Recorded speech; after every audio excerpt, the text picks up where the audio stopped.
Hey there. Welcome to Outlaw Icons, where history whispers in the dark. Tonight, we step into the world of Roy DeMeo, a name that still makes even the old-timers in New York shiver. Some call him a loyal Gambino soldier, others a butcher with no equal. But to the underworld, he was the man behind the infamous Gemini method, a routine so cold, so clinical, that bodies could vanish without a trace. This isn't just another mafia story. This is the tale of the most feared killer the mob ever produced, and how even his own brothers in crime couldn't control the monster they helped create. Before we dive in, drop a comment and tell me, where are you listening from, and what time is it right now? It always amazes me to see this dark little community of ours stretch across countries and time zones. And if you're new here, welcome. Go ahead and hit that subscribe button and ring the bell too. Trust me, you don't want to miss the stories we've got coming your way. Now, take a breath. Let the noise of the day slip away, and follow me into the shadows. This is Outlaw Icons, your sleepy dawn. The Cadillac sat in the cold of a Brooklyn winter, its trunk sealed tight. Inside, the silence was absolute, except for the echoes of memory. Gunshots, a body slumping forward. The kind of end no man escapes once he's chosen the life. That frozen night in January 1983, Roy DeMeo's story closed with a whisper of finality. But like every shadow that stretches long across the pavement, his beginning was cast decades earlier, in the streets of Brooklyn, where the boy first learned that survival wasn't about playing fair. It was about playing hard. To understand the monster, you have to go back to the child. And that child was born in September of 1942, in a neighborhood where dreams and dangers lived side by side. Brooklyn in the 1940s wasn't the gentrified borough the world knows today. It was working-class blocks filled with noise, smoke, and the smell of bread baking in corner shops. Families had spilled in from Italy, Ireland, Poland, each carrying with them the old world's pride and the new world's hunger. In those cramped tenements, children grew up fast. A man's reputation mattered more than his paycheck. For young Roy, the lesson came early. Strength was currency, and fear was wealth.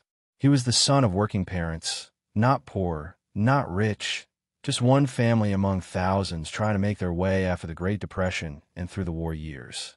His father, Albert, worked hard with his hands, earning just enough to keep the family afloat. His mother, Eleanor, kept the home steady, teaching her children values that belonged to the old world: respect, duty, family honor. But Brooklyn streets had a louder voice. And for Roy, that voice called louder than his mother's warnings. As a boy, he had a charm about him, but beneath it simmered an intensity. Teachers described him as bright, sharp even, but restless. He could sit quietly one moment, and then explode with energy the next. On the block, he carried himself bigger than his age, walking with a confidence that wasn't taught but absorbed. His friends noticed it. So did the older boys. In neighborhoods where protection rackets and numbers games operated just a few steps from schoolyards, that kind of presence was never ignored. By his teenage years, Roy was already chasing money with the hunger of a grown man. He picked up side hustles, running errands, carrying packages, moving small amounts of cash. To most, they looked like harmless odd jobs. But to those who knew the language of the street, it was the first handshake between Roy DeMeo and the underworld that would one day claim him. And once he made that handshake, he never let go. The post-war years gave birth to a new kind of Brooklyn dream. Families were moving up, buying cars, televisions, sending kids to better schools. But not everyone could afford the climb. For men like Roy, ambition was bigger than opportunity.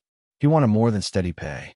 He wanted control, respect, and the kind of money that made a man untouchable. And the truth was, the streets offered that faster than any factory or storefront ever could. Roy discovered early that lending money to friends and neighbors was more profitable than working any straight job. He wasn't old enough to walk into a bank, but he already understood the principle of loan sharking. If a neighbor needed $50 for rent, Roy could hand it over at a price. A few weeks later, he'd collect with interest. It was simple math, and it made him feel powerful. Power, he learned, wasn't just about fists. It was about leverage. And leverage could make even grown men bow to a kid who still lived at home. The neighborhood saw it too. Some whispered about how bold he was. Others admired his guts. Parents told their sons to steer clear. But those same sons sometimes went to Roy when they were short on cash. That's the paradox of power in a tight-knit block. You fear the man you need most. And Roy, barely out of high school, was already becoming that man. Yet behind the money and bravado, there was also a boy looking at the world with cold calculation. He saw his father work long hours, breaking his back for modest pay. He saw men come home exhausted, too tired to dream. That wasn't going to be his future. Roy wanted more than survival. He wanted to rise. And in Brooklyn's back alleys, rise meant stepping into the orbit of men whose names carried weight. Men who didn't clock in, didn't beg for raises, men who made the rules. By the late 1950s, organized crime had its fingerprints on nearly everything in New York. The Gambinos, the Genoveses, the Lucchese's, family names whispered with both reverence and fear. The Mafia wasn't just a criminal network, it was a shadow government. And for a boy like Roy, born into its shadow, the question was never whether he'd be touched by it, but how deeply. He spent his nights hanging around clubs, bars, and car lots where wise guys did business. He studied them, the way they walked, the way they spoke with quiet authority, the way money seemed to orbit them without effort. He watched how a single nod from the right man could silence an entire room. Roy was a student, and the streets were his classroom. Every glance, every whispered conversation, every exchange of envelopes taught him a new lesson about power. The more he learned, the more he wanted in. But wanting in was dangerous. The Mafia didn't welcome outsiders easily. You had to prove yourself, not just with money, but with loyalty, with silence, with the willingness to do whatever was asked, no matter how dark. Roy, still barely a man, was already preparing to pay that price. At home, his family still saw a son, a brother, a boy with promise. To his mother, he was the same child she had raised with faith and hope. To his father, he was a young man with potential, someone who could take the family name forward with pride. But outside those walls, another Roy was emerging, one who had tasted the thrill of bending others to his will, one who understood that fear was as valuable as friendship. The neighborhood itself mirrored his transformation. Brooklyn in the 50s was shifting. Old ethnic lines blurred as communities mixed, but tensions simmered. Street corners became contested turf. Small-time hustlers turned into big-time operators. Violence was never far. A look, a word, a debt unpaid. Any spark could ignite something bigger. And in that fire, Roy learned not just how to survive, but how to command. Those who knew him then described a presence that lingered. He wasn't the loudest, but he was unforgettable. His eyes carried a weight, a calculation that unsettled even those older than him. Some said it was ambition. Others said it was something darker, an emptiness that could never be filled. Whatever it was, it set him apart. By the time he reached his early 20s, Roy DeMeo was no longer just another Brooklyn kid. He was a man with money in his pocket, influence on the street, and the beginnings of a reputation that would one day define him. Yet for all his early success, he was still standing at the edge of something larger. He was a hustler, yes. A loan shark, yes. But not yet the monster history would remember. That transformation required something more, a connection, a mentor, a door into the higher ranks of organized crime. And that door was about to open. Roy's path would soon cross with a man named Anthony Nino Gaggi, a Gambino soldier with sharp instincts and a need for men who could make money without asking questions. Gaggi saw something in Roy that others overlooked, a ruthlessness wrapped in charm, a man who could handle numbers as easily as he could handle problems. For Gaggi, Roy wasn't just another street hustler. He was potential, and, in the Mafia, potential could be shaped into a weapon. But before Roy fully stepped into that world, he still carried the innocence of a life half-lived. Nights at home with family dinners, laughter in the kitchen, the warmth of tradition. Those were moments still within reach. Yet even then, shadows pressed at the edges. The boy from Brooklyn was already walking two roads, one toward a life of ordinary stability, the other toward a darkness so deep it would swallow him whole. History tells us which path he chose. The boy who once lent $50 to neighbors would one day oversee an empire of blood. The young man who admired the quiet authority of wise guys would become their most feared enforcer. The child raised with values of loyalty and respect would twist those very values into weapons. But in 1958, standing on a Brooklyn street corner with his friends, cigarette smoke curling into the night, Roy couldn't see that far ahead. What he knew, with the certainty of youth, was that he was destined for more than a paycheck. He wanted a throne, even if it was built on bones. The Cadillac trunk had not yet closed. The Gemini method had not yet been born. But the seed was planted, and once planted, it would grow in ways the world would come to fear. Roy Albert DeMeo's story had only just begun, and the man who would soon shape his destiny was waiting in the shadows, ready to pull him deeper into the underworld than he ever could have imagined. The trunk of the Cadillac creaked shut, sealing away the man the world would remember as one of the Mafia's most ruthless killers.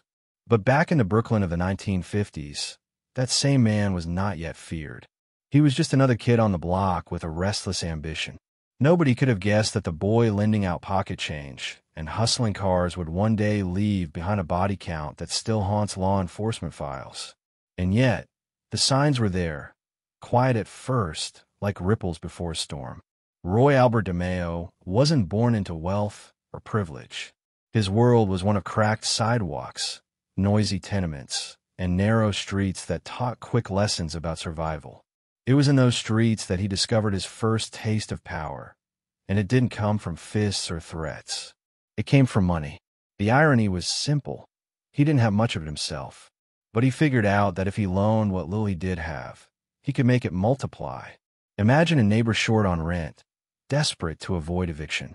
Roy would slip him a few dollars, no questions asked, but with one clear expectation, that the money come back with something extra. To a teenager, it seemed like magic. He wasn't clocking in, he wasn't sweating over a machine in a factory, and yet the bills stacked higher every week. The neighbors whispered. Some admired his smarts. Others warned their children to stay away. But even those who warned eventually came knocking when times grew tight. That was the paradox. You feared him, but you needed him. Loan sharking, as it was called, was a simple game in theory. You give out money at a high interest rate, and you collect it back, sometimes gently, sometimes not. Banks wouldn't lend to desperate working men, but Roy would. The trick was keeping people just indebted enough to keep paying. He was too young to understand compound interest on paper, but he understood it in life. He saw how fear of losing a home, or shame of not paying a debt, could make men work harder just to keep him satisfied. For Roy, it wasn't just about money. It was about control. But street hustling alone wasn't enough. Brooklyn was alive with other temptations, easy scores that promised fast cash. Cars, for example, were a booming business. Post-war America loved its automobiles, and New York was flooded with them. To the average eye, a parked car was just a convenience.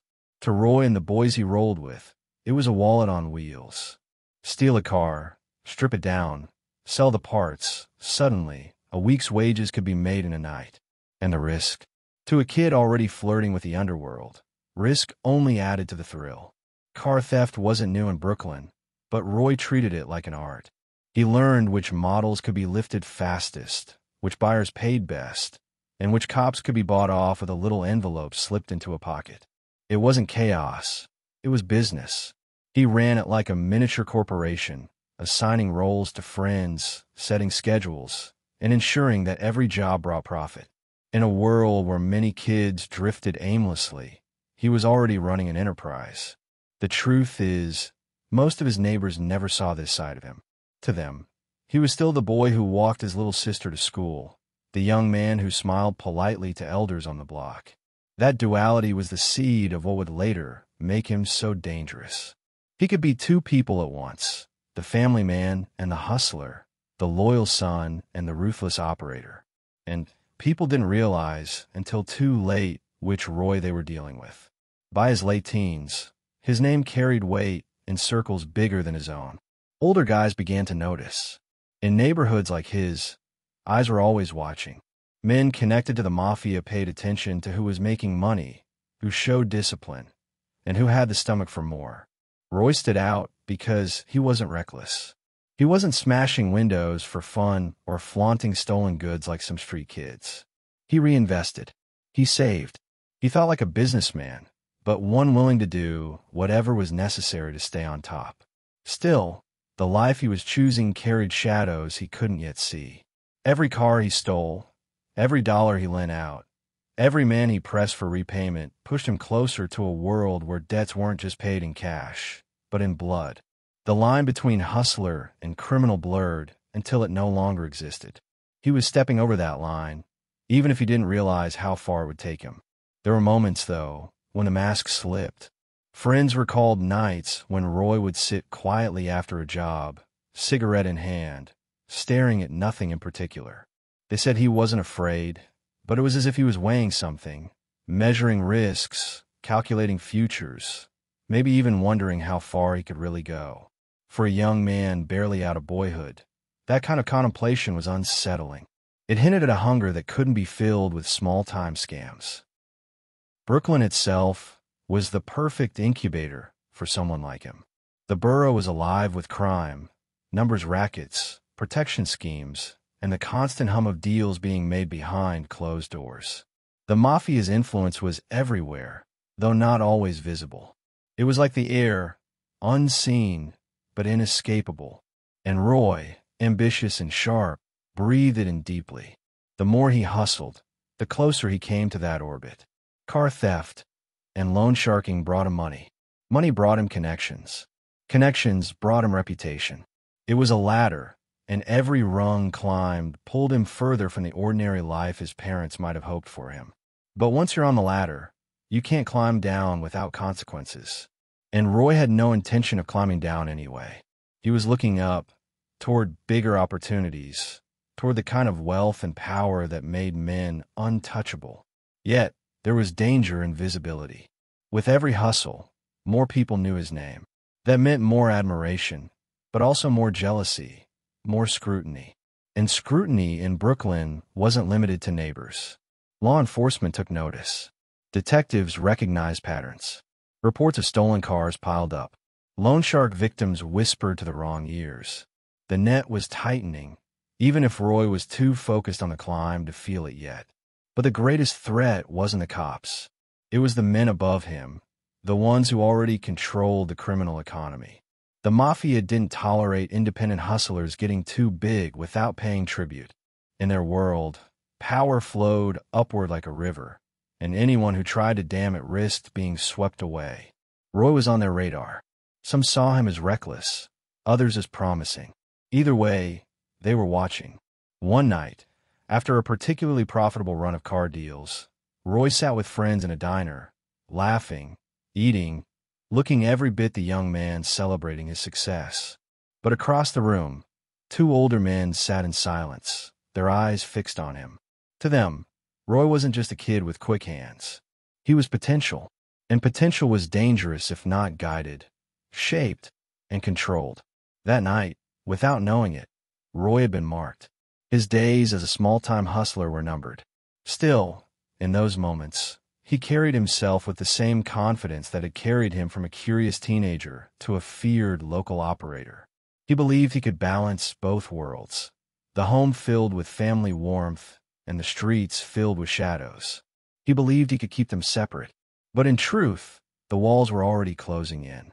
The streets were whispering his name louder, and once the streets call you, the family table becomes just another stop between hustles. Roy's life was already split in two. In daylight, he was a son, a neighbor, a young man with a future. At night, he was a lender, a thief, a boss in miniature. That split would only grow sharper until one life consumed the other entirely. But in the 1950s, as he counted bills and lit another cigarette, he was still standing at the edge.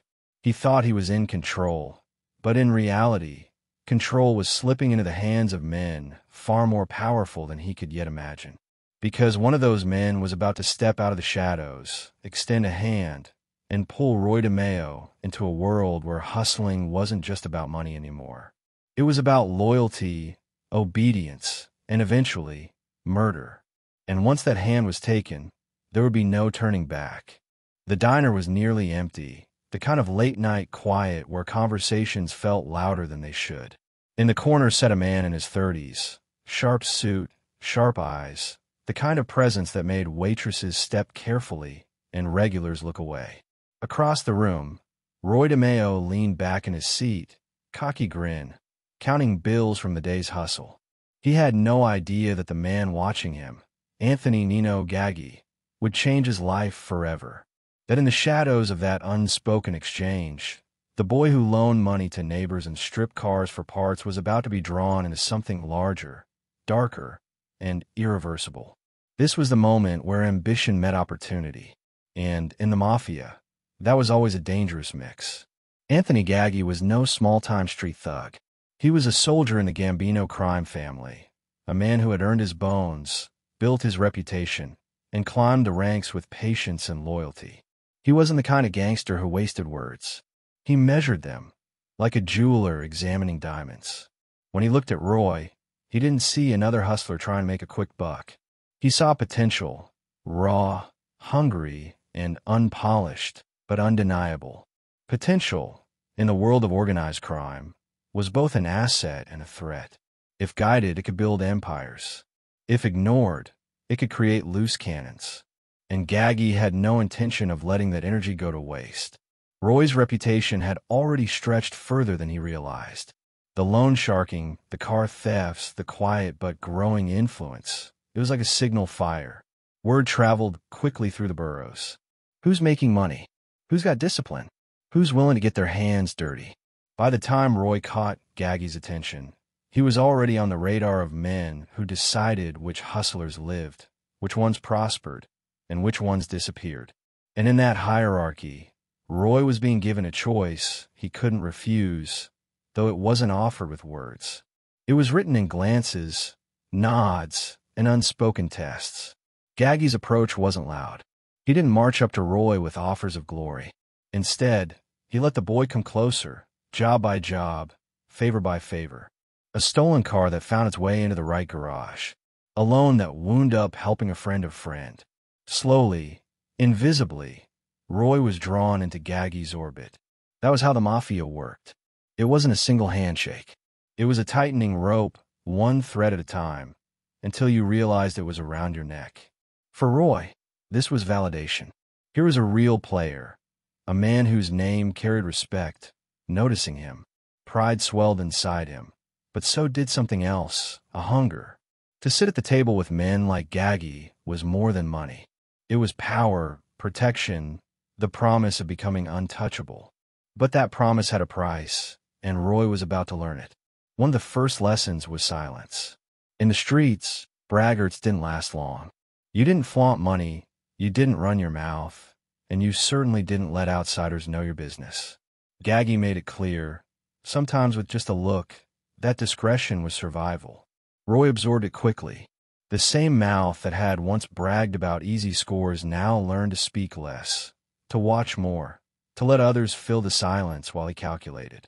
That discipline only deepened Gaggi's trust. Another lesson was loyalty. In Roy's old hustles, loyalty was thin. Friends today could be rivals tomorrow if the cash was good enough. But under Gaggi's wing, loyalty was non-negotiable. It wasn't about convenience. It was about life and death. If a man vouched for you, his reputation stood on your shoulders. If you failed, he carried the stain. Gaggi made it clear, loyalty to him meant loyalty to the Gambino family. That loyalty would be tested again and again, each time pulling Roy further into the web. By the early 1960s, Roy was more than just a street hustler. He was an earner in training, learning how money flowed upward in the mafia's pyramid. It was simple in structure, complex in practice. Men on the street made money through rackets, gambling, loans, theft. A cut of that money went to the soldier above them, and from there it climbed to Kapos, then to the boss himself. It was tribute, a reminder that nothing in the underworld was truly yours. You held it at the pleasure of men above you. To a man as ambitious as Roy, that could feel constricting, but it also meant protection. With Gaggy's shield, cops looked the other way more often, rivals backed down quicker, and doors opened that were once locked. Roy thrived under the arrangement. He showed a knack not just for hustling, but for organization. He wasn't reckless with money. He reinvested, expanded, treated every venture like a business. That made him valuable. Gaggy saw in him not just a worker, but a future lieutenant, someone who could build crews of his own, multiply profits, and strengthen the Gambino reach in Brooklyn. In a world where most street kids burned out before 30, Roy looked like a long-term investment. Still, there were cracks in the foundation. Ambition, once stoked, rarely stayed in check.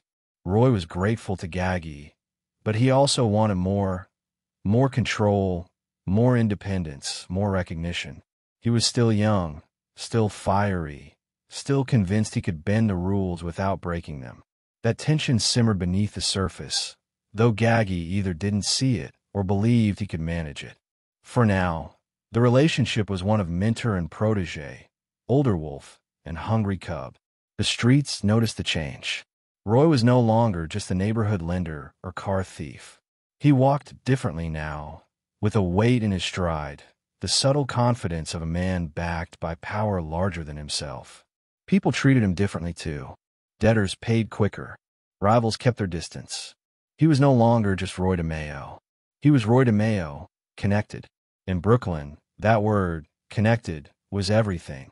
It meant the difference between life and death, between hustling small time and building an empire.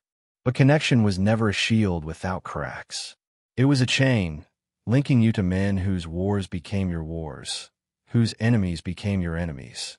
And for Roy, that chain was about to drag him into battles he couldn't yet imagine. Behind closed doors, Gaggy tested him further. A favor needed here, a problem handled there. Nothing too bloody, at first. Roy proved himself each time, not just with efficiency, but with an eagerness that both impressed and unsettled. He didn't shy away from the darker tasks. In fact, he seemed drawn to them, as though the risk itself was intoxicating. Gaggy took note. So did others. That willingness would one day become his defining trait. At home, Roy's family began to notice the distance. Dinners skipped, late nights unexplained, money appearing without clear source. His parents, perhaps willfully, didn't press too hard. In neighborhoods like theirs, you learn not to ask questions you didn't want the answers to. But his mother, Eleanor, carried a quiet worry. She had raised her son with values of respect and honor, and she could feel those values slipping away.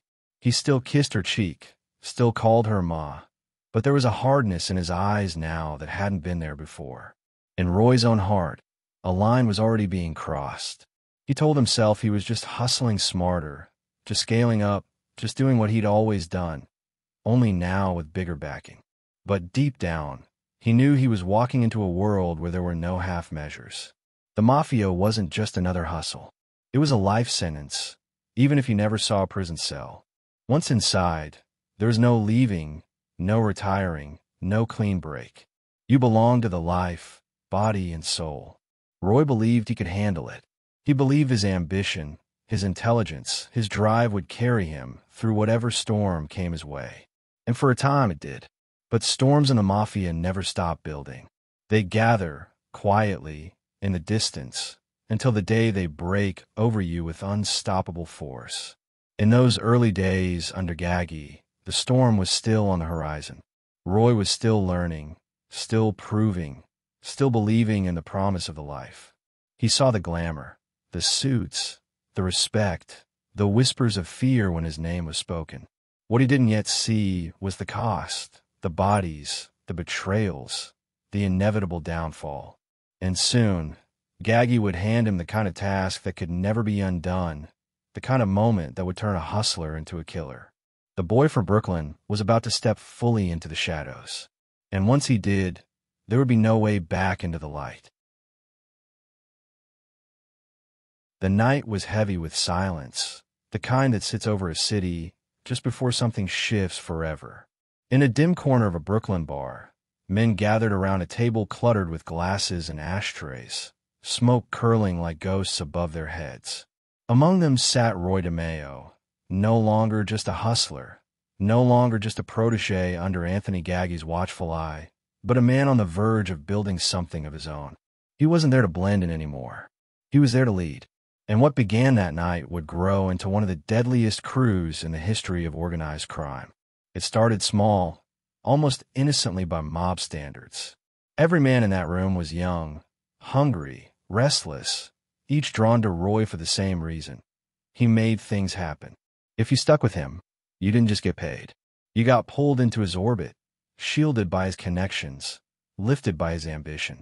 But what they didn't yet realize was that being close to Roy meant living with danger strapped to your back, like carrying dynamite you couldn't put down. One of the first to step into Roy's circle was a teenager named Chris Rosenberg. He wasn't Italian, not even close. He was Jewish and, in the mafia's world, that made him an outsider. But Rosenberg had fire in him, the kind Roy liked. Reckless, wild, but fiercely loyal to the point of worship. He hung around the gas stations and corners where hustlers dealt stolen goods, and he idolized Roy like a kid might idolize a ballplayer. He wanted in, and he'd do anything to prove himself. Roy saw something in Chris, something useful, something dangerous. He was the kind of soldier who'd follow an order without blinking, who'd pull a trigger without hesitation. But he was also unpredictable, hot-headed in ways that would later haunt the crew. For now, though, Roy took him under his wing. Chris wasn't just a recruit. He was the spark that made others gather. And gather they did. There was Joey Testa, quiet but sharp, who would become known as Joey the Blonde. There was Anthony Sinner, tough, aggressive, always ready to back up his friends with fists or bullets. There were others too, men who drifted in at first but would become the backbone of the DeMeo crew. Each one brought something different: brawn, brains, recklessness, loyalty. Together, they were pieces of a machine Roy was building, a machine fueled by money, bound by fear, and guided by his cold ambition. The late 1960s were fertile ground for this kind of rise. Brooklyn was buzzing with rackets, stolen cars, drug deals, numbers games, loan operations, and Roy was positioned to take advantage of them all. The Gambino family valued him because he made money, but they also gave him space to operate because Gaggie vouched for him. That protection gave Roy confidence, and confidence gave him vision. Why scrape by on small hustles when he could build something bigger, something lasting? At first, the crew was about business. They stole cars in bulk, moving them through chop shops that became assembly lines of crime. They pushed drugs quietly, not on the grand scale of Colombian cartels, but enough to keep profits steady. They expanded the loan sharking, turning desperate men into steady streams of income. And through it all, Roy was the center, the banker, the planner, the one who decided who got what and when. But there was something more forming in those nights at the Gemini Lounge, the bar that would become their fortress. Bonds deeper than money were forged there. The laughter, the drinks, the whispered plans, and the smoke-filled backroom, all of it created a brotherhood. They weren't just criminals. They were a family of their own making. And like all families, there was love and loyalty, but also envy, rivalry, and the seeds of betrayal. Chris Rosenberg, especially, lived like Roy's shadow. He was reckless, yes, but he was also devoted. He once told a friend that he'd kill for Roy, die for Roy, that he'd follow him anywhere. That kind of loyalty is intoxicating, but it's also terrifying. Because men who love that blindly often burn the brightest and the shortest. Roy thrived on the loyalty. He fed it, nurtured it, used it. He knew that with the right crew behind him, he could move mountains or bury bodies. Each new hustle tested them. Each new risk bound them tighter. The DeMeo crew wasn't just forming. It was hardening into something lethal. But the very strength that made them dangerous also made them targets.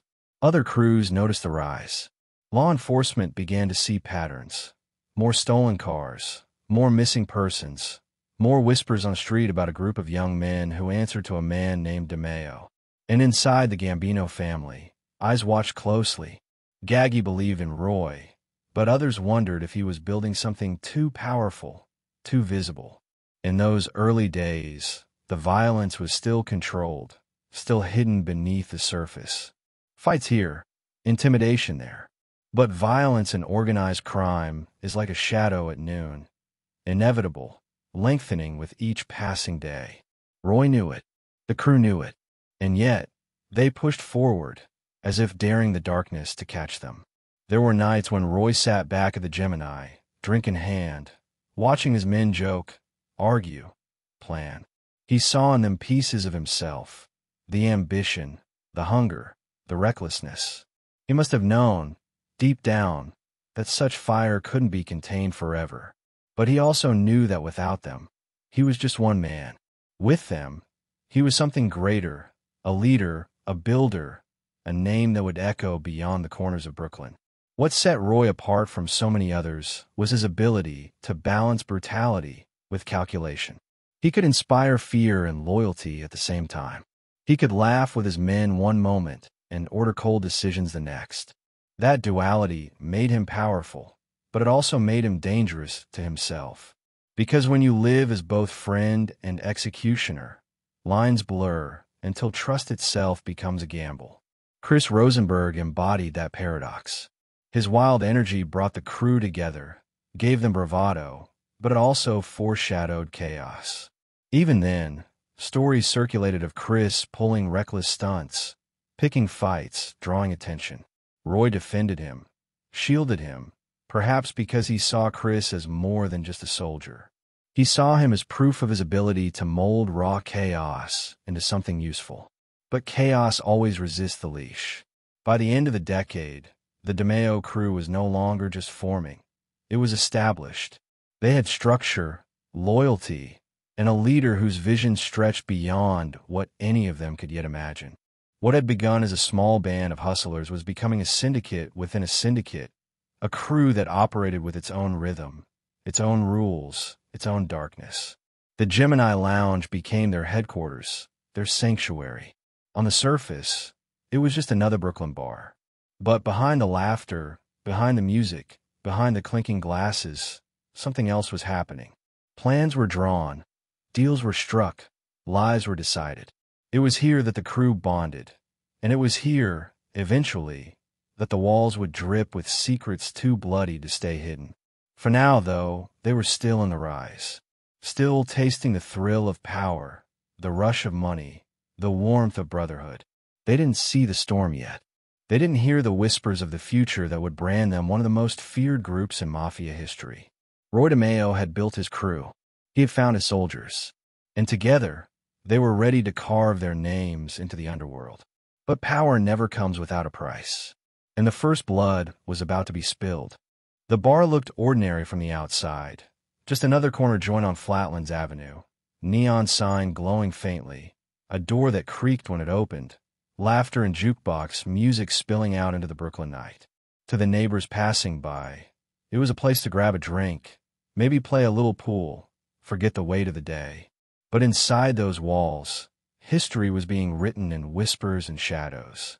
This was the Gemini Lounge, and what seemed like a neighborhood watering hole would become one of the most feared addresses in Mafia history.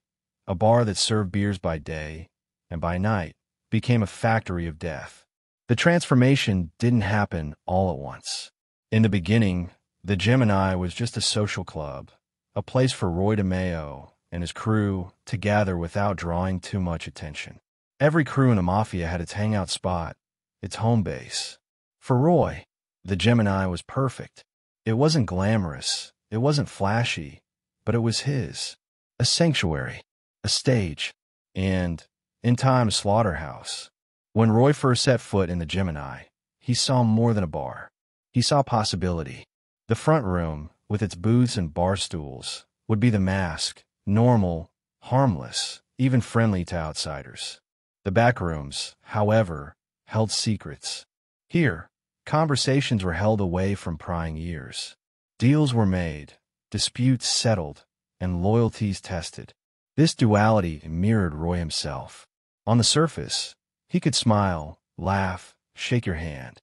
Behind closed doors, he could turn cold, decisive, lethal.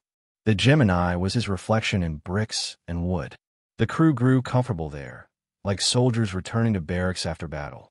Chris Rosenberg held court with his stories. Joey Testa leaned back in his chair with quiet confidence. Anthony Center cracked jokes in the haze of cigarette smoke.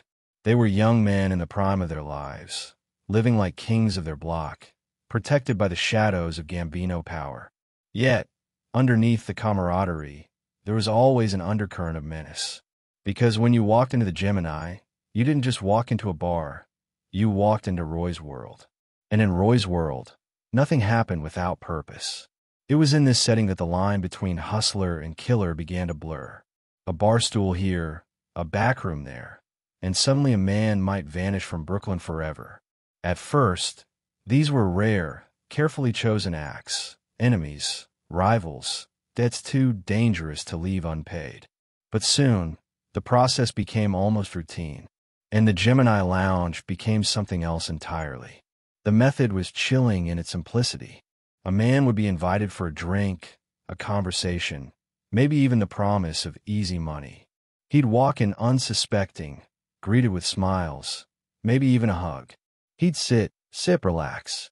And then, with a speed that defied belief, it was over. A shot to the head, quick and precise, followed by the cold efficiency of what would later be called the Gemini method. The body was dragged to the back, bled out, cut into pieces, packed into bags, and carried away like trash. No evidence, no body, no crime. To the outside world, the man had simply disappeared. It's hard to comprehend the level of detachment required to turn murder into a process, a routine like washing dishes or closing the bar for the night. But for Roy and his crew, it became exactly that. They treated it as business, messy, yes, but necessary. And once necessity becomes habit, morality ceases to matter. The Gemini didn't just hide bodies. It erased them. Neighbors noticed odd things. The bar never seemed as busy as others nearby.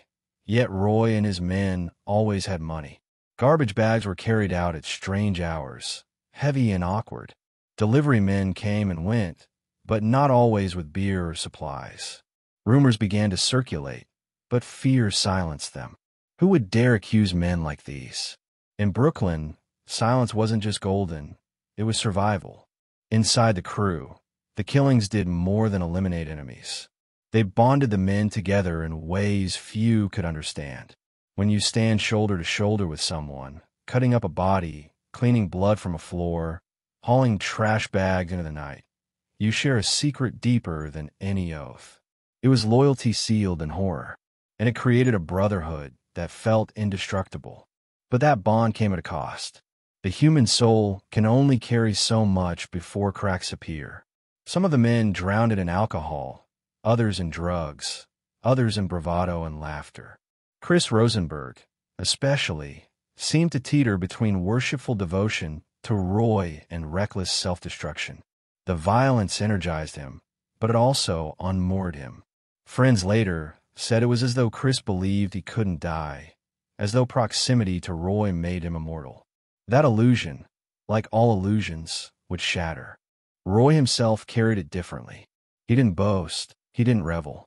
He approached it like numbers in a ledger, transactions to be handled. That detachment terrified even his own men. To Roy, the Gemini wasn't just a place to kill. It was an extension of his control. Just as he had once controlled debts and stolen cars, he now controlled life and death with the same cold precision. The Gemini Lounge's reputation spread quietly at first, then faster. Among the underworld, it became an open secret. People whispered about it with awe and fear. If you got invited there, you had to wonder, was it for a drink, or was it your last night alive? That uncertainty was power. The threat alone kept people in line, as much as any bullet ever could. Still, power always attracts attention. Law enforcement began hearing the whispers too. Detectives noted the disappearances, the missing persons with ties to Roy and his crew. They suspected the Gemini, but could never prove it. No bodies, No witnesses, no crime scenes, only smoke without fire. And that was the genius of Roy's system. He had created a place where death left no trace. Yet, within the crew, the Gemini began to haunt them. Some admitted years later that the smell of bleach never left their noses, that nightmares of bloodied floors woke them in cold sweats. They were young men, barely into their 20s, and yet they carried secrets that aged them decades overnight. The laughter at the bar grew louder, more forced, as if trying to drown out the echoes of what had been done in the back. Roy noticed the toll, but he didn't flinch. If anything, he leaned into it, believing that fear and guilt only deepened loyalty. A man burdened by such crimes couldn't walk away. He was trapped, bound not just by loyalty, but by sheer damnation. And for Roy, that was the ultimate insurance. By the early 70s, the Gemini Lounge was no longer just a neighborhood bar. It was the dark heart of Roy DeMeo's empire. Deals were struck there, lives ended there, loyalty tested there. The neon sign outside glowed like any other bar in Brooklyn, but those who knew. Still, Roy believed he could control it all. He believed he could keep the mask in place, keep the world fooled into thinking the Gemini was just a lounge, just another bar. But masks eventually slip, and the more blood spilled behind those walls, the heavier the mask became. The Gemini Lounge had transformed from a sanctuary into a slaughterhouse, from a clubhouse into a killing floor. It gave Roy power beyond measure, but it also painted a target on his back. Because no matter how carefully you clean, no matter how quietly you kill, blood has a way of seeping through the cracks. And the cracks were starting to show. The man sat across the table trembling, his hands clutching a crumpled envelope of cash. Sweat beaded at his temple, though the room was cold.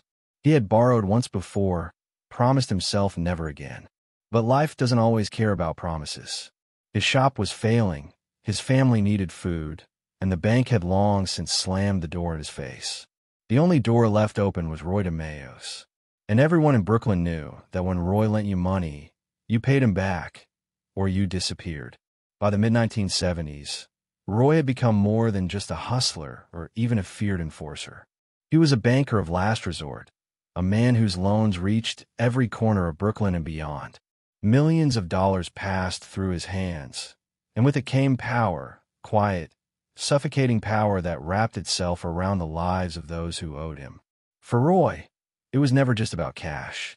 It was about leverage, about creating a world where men bowed their heads the moment he walked into a room. Loan sharking sounds almost harmless if you don't know what it really is. On the surface, it's just lending money. But it's lending at rates so high they can drown a man. Picture a drowning victim reaching for a lifeline, only to find it's tied to an anchor. That was Roy's business. He didn't need banks. He didn't need collateral. His collateral was fear, and fear never defaulted. Roy had always been fascinated by numbers. Even as a boy, he treated money like a game of multiplication, finding ways to make a dollar grow into 2, then into 4. By the time he was running the Gemini Lounge, he had transformed that boyish curiosity into an empire of debt. Small-time loans at first, 50 here, 100 there. But soon it was thousands, then tens of thousands, until his portfolio stretched into the millions. Every corner of society fed into it. Struggling shop owners, gamblers too deep in the hole, businessmen looking for fast cash, even other criminals who needed front money for bigger scores. They all came to Roy, and when they did, they paid dearly. Weekly interest, sometimes as high as 30 or 40%, ensured the debt was nearly impossible to erase. A man might pay for years and still never touch the principal. To Roy, it was perfect, an endless stream of income, flowing week after week like a vein he could tap forever. The mechanics were simple, but the psychology was brutal. Most men weren't afraid of numbers. They were afraid of what happened if they missed a payment. And Roy made sure those reminders were never far away. A broken arm here, a smashed storefront there, a whispered story of a man who had vanished after falling behind. Fear was the true currency, and Roy was its master. His crew became his collectors, each one responsible for ensuring the flow never stopped. Chris Rosenberg, Joey Testa, Anthony Sinner, they all knocked on doors, leaned on debtors, made sure the rules were followed. Sometimes the job was as simple as sitting across from a man and staring until he handed over an envelope. Other times, it meant dragging him into a car and teaching him a lesson he would never forget. In either case, the outcome was the same. The money always came back. What made Roy's operation unique wasn't just its size, but its reach. He wasn't confined to Brooklyn anymore. His loans stretched into Manhattan, Queens, Long Island. Word spread fast in the underworld. If you needed money and couldn't get it anywhere else, Roy was your man. Even men who hated him, who whispered about his ruthlessness, still lined up at his door when desperation knocked. That was the paradox. Fear drove people away, but it also pulled them closer. The profits were staggering. By some estimates, Roy's loan sharking operation alone brought in millions annually, money that flowed upward into the Gambino family coffers. For Anthony Gaggi, Roy was a golden goose, and he protected him fiercely. Other crews might envy, even resent, Roy's success.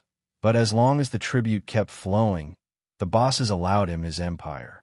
Roy had carved out a kingdom inside the kingdom, and he ruled it with both calculation and cruelty. But money, in the mafia, is never clean. Each dollar carried weight. The weight of lives ruined, families destroyed, men driven to desperation. Some tried to escape by fleeing the city, others by taking their own lives. Each story added to Roy's reputation, turning him into a figure both mythical and monstrous. To some, he was a savior, the man who gave them a chance when no one else would. To others, he was a predator, circling the wounded and striking when they were weakest. Both images were true. For Roy himself, there was no contradiction. He didn't see himself as cruel.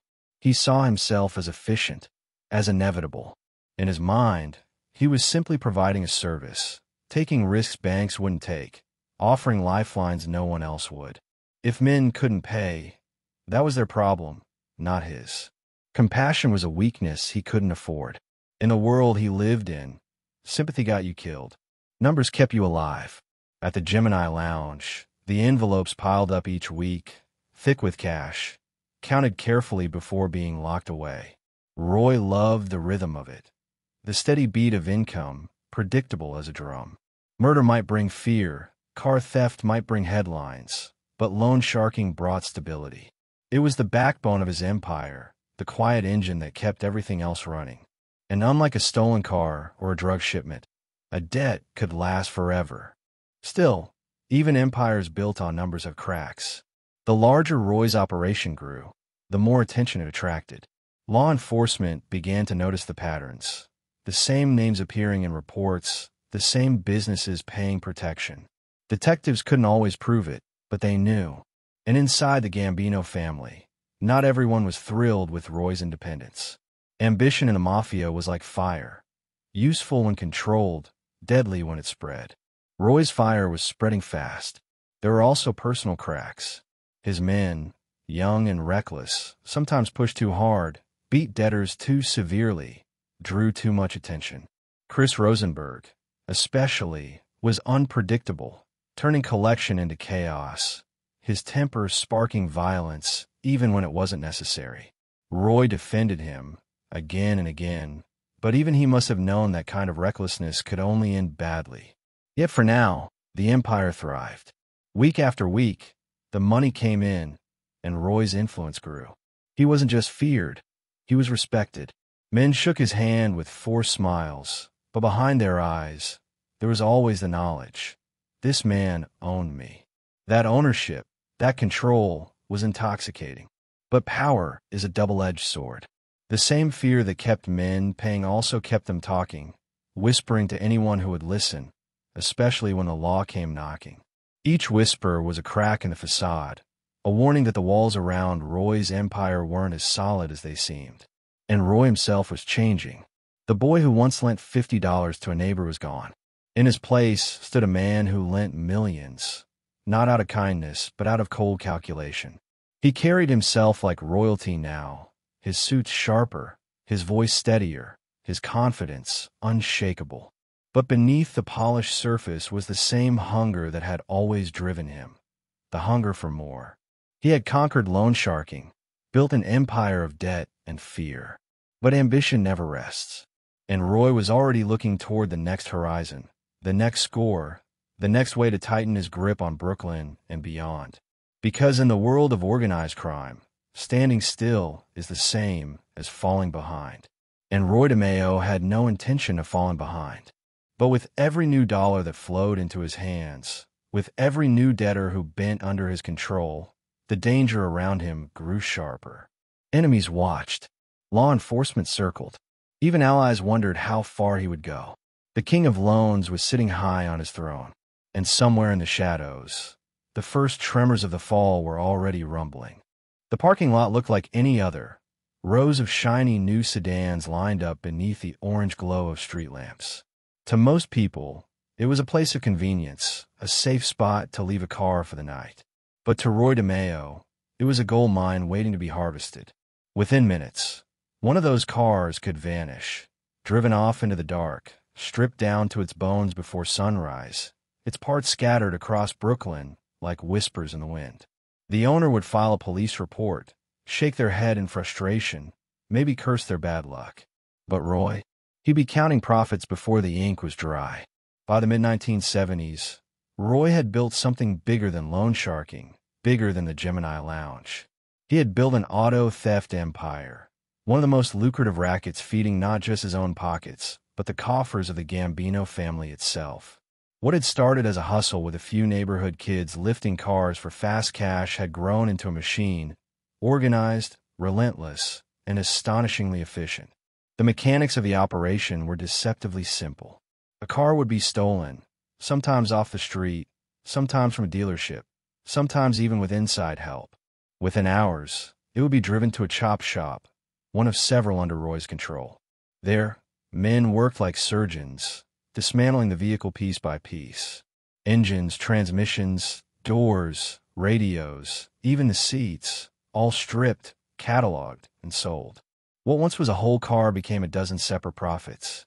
And, just like that, the evidence vanished. To the police, it was gone. To Roy, it was money in the bank.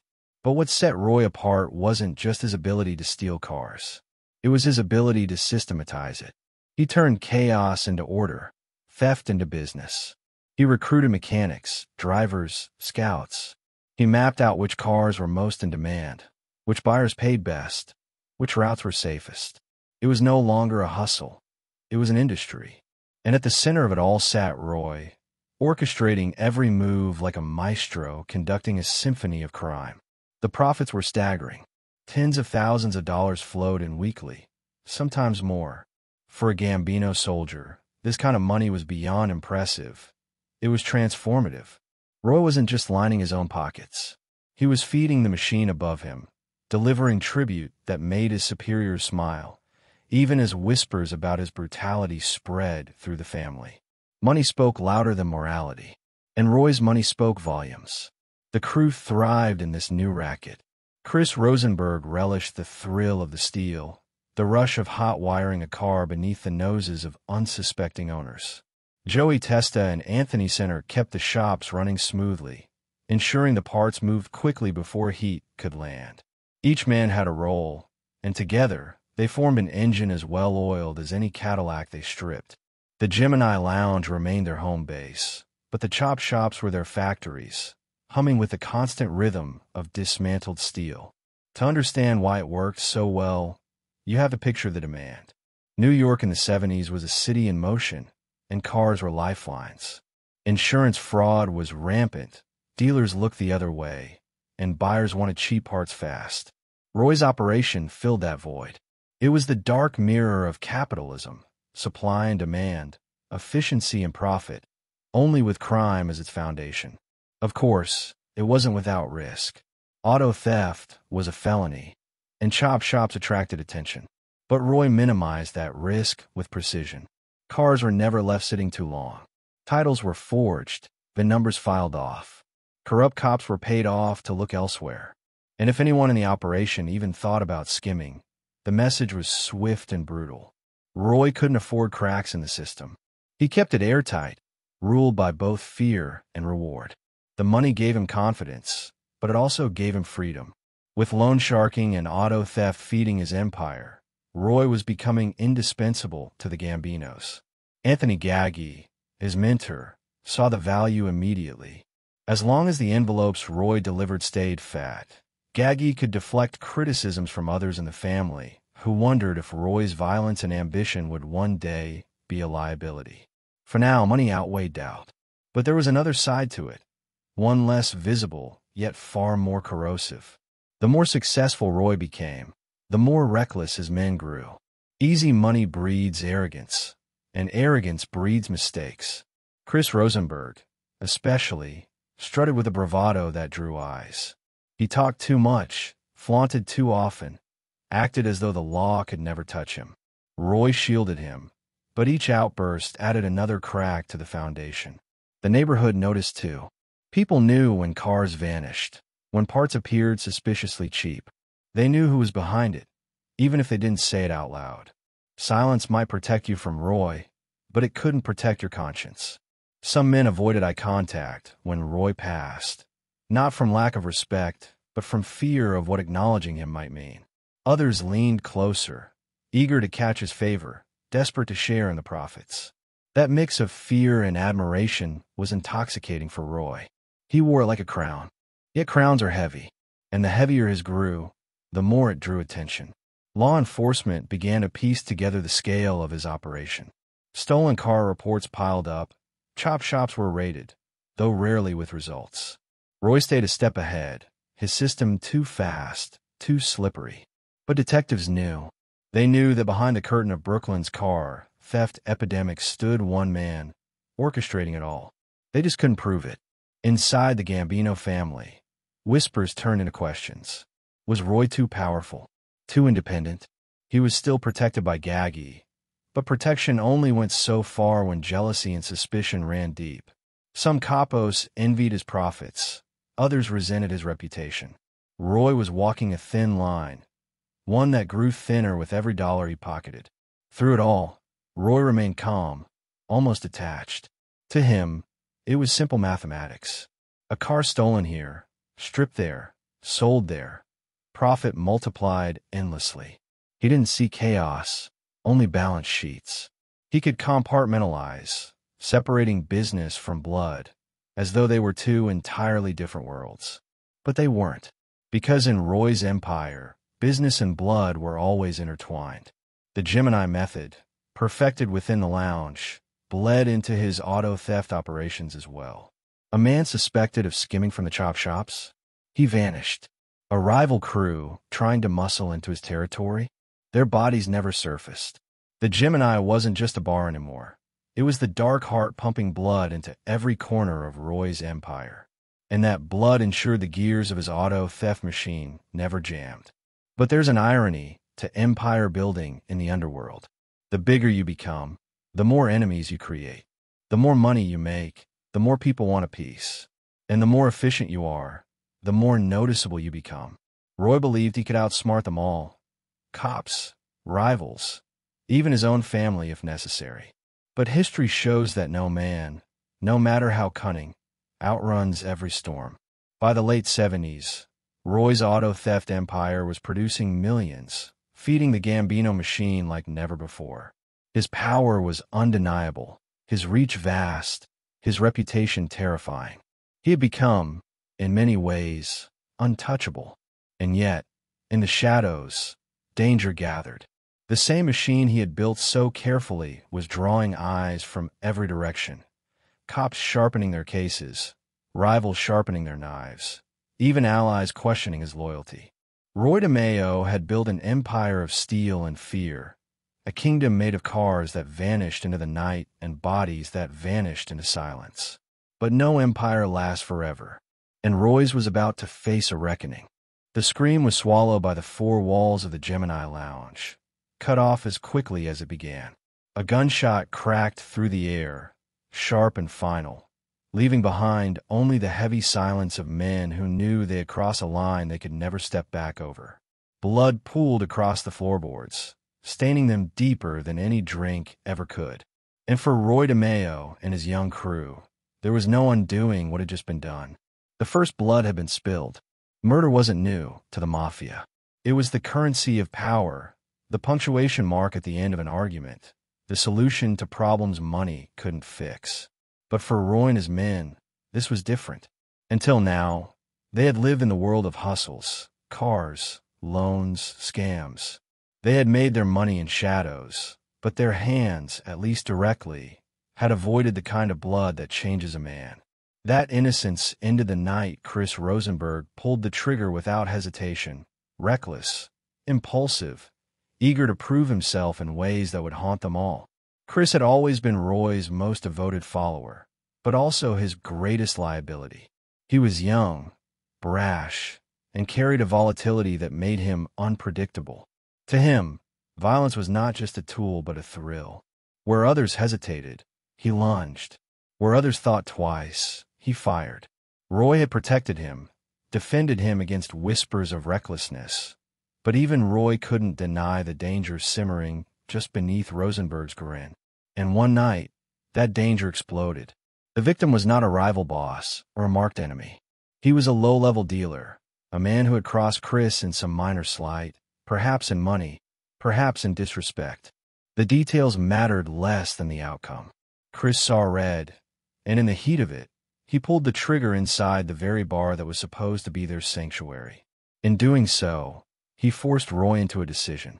Either distance himself and risk losing face with his own men, or step deeper into the world of murder, covering the mess Chris had made, binding himself and his crew with blood as much as loyalty. Roy chose the latter. In the aftermath of that killing, something shifted in him. Where others might have panicked, Roy moved with a calm precision that frightened even his closest allies. He treated the body not as a horror, but as a problem to be solved. He directed the cleanup, gave orders, showed his men how to strip away not just flesh, but evidence, how to make a man vanish as though he had never existed. The crew followed his lead, their faces pale, their stomachs tight, but their loyalty deepened. Because in that moment, Roy proved he wasn't just their banker, their planner, their leader. He was their shield against the consequences of their own violence. It was a turning point, the moment when the DeMeo crew stopped being just hustlers and became killers. And like all thresholds crossed, it left a mark. Some men hardened, learning to bury fear beneath bravado. Others drowned their unease in alcohol, in jokes, in denial. But all of them knew the truth. Once you kill with a man, you are tied to him forever. The bond forged in that silence was stronger than any handshake, any oath. It was a bond sealed in death, but it also came with a cost. Murder changes people in ways they can't always see. For Rosenberg, it only deepened his recklessness. The thrill of pulling the trigger, the rush of watching fear in another man's eyes. It became addictive. He carried himself afterward with a swagger that alarmed even his closest friends. He joked too loudly, bragged in ways that made others uneasy, as though daring the world to challenge him. Roy saw it, and for the first time, doubt crept in. Had he made a mistake protecting this boy, bringing him into the fold so deeply? For Roy himself, the cost was subtler, but no less real. He had always prided himself on being calculated, controlled, focused on profit above passion. But in that moment, cleaning blood from the floorboards of his own bar, he felt something else, a sense of power, of control more absolute than money had ever given him. If money made men bend, fear made them break. And Roy realized he could control both. That realization was dangerous, intoxicating, and it planted seeds that would grow into the monster history would come to know. The crew adapted quickly. What had once been a sanctuary now doubled as a killing floor. The Gemini Lounge's back rooms became laboratories of death, where mistakes were hidden and lessons learned. The men who had once joked and laughed now carried with them a shared darkness, each one complicit, each one marked. And as with all things, practice made perfect. What began as a messy cover-up soon became a method, the Gemini method. But in those early days, it was still new, still raw. Mistakes were made. Tensions ran high. Every knock at the door, every car slowing outside the bar sent jolts of fear through the crew. Would the police come? Would rivals retaliate? Would someone break under the weight of what they had done? The silence after that first killing was heavier than any laughter could mask. Roy knew he had to keep control. He pulled his men closer, reassured them with calm words, reminded them of the money, the power, the brotherhood they now shared. He told them what every mafia leader tells his crew in times of doubt, that loyalty was survival, that silence was strength, that together they were untouchable. Some believed him because they wanted to. Others believed him because they had no choice. Either way, the crew stayed bound to him, their lives now inseparable from his. The wider underworld took notice too. Rumors spread of the Gemini Lounge, not just as a hangout, but as a place where men disappeared. No one said it aloud, not in public, not where the wrong ears could hear. But in whispers, in cautious glances, the reputation grew. And reputations in the mafia are like shadows. You can't control where they fall, but once they appear, they never leave. For Chris Rosenberg, the reputation made him feel invincible. For Roy, it was a double-edged sword. It kept rivals at bay, yes, but it also drew attention from law enforcement, from other crews, even from within the Gambino family. Ambition can make men valuable, but recklessness makes them dangerous. And Rosenberg was both. In private moments, Roy may have wondered if he had lost control of the boy he once saw as a loyal son. But publicly, he stood by him, defended him, protected him. That loyalty endeared him to his men, but tied him more deeply to Rosenberg's chaos. And chaos, as history shows, has a way of consuming everything around it. The first blood spilled at the Gemini Lounge was more than just a killing. It was the opening act of a new chapter in Roy's life, one that would come to define him. No longer just a loan shark or a car thief.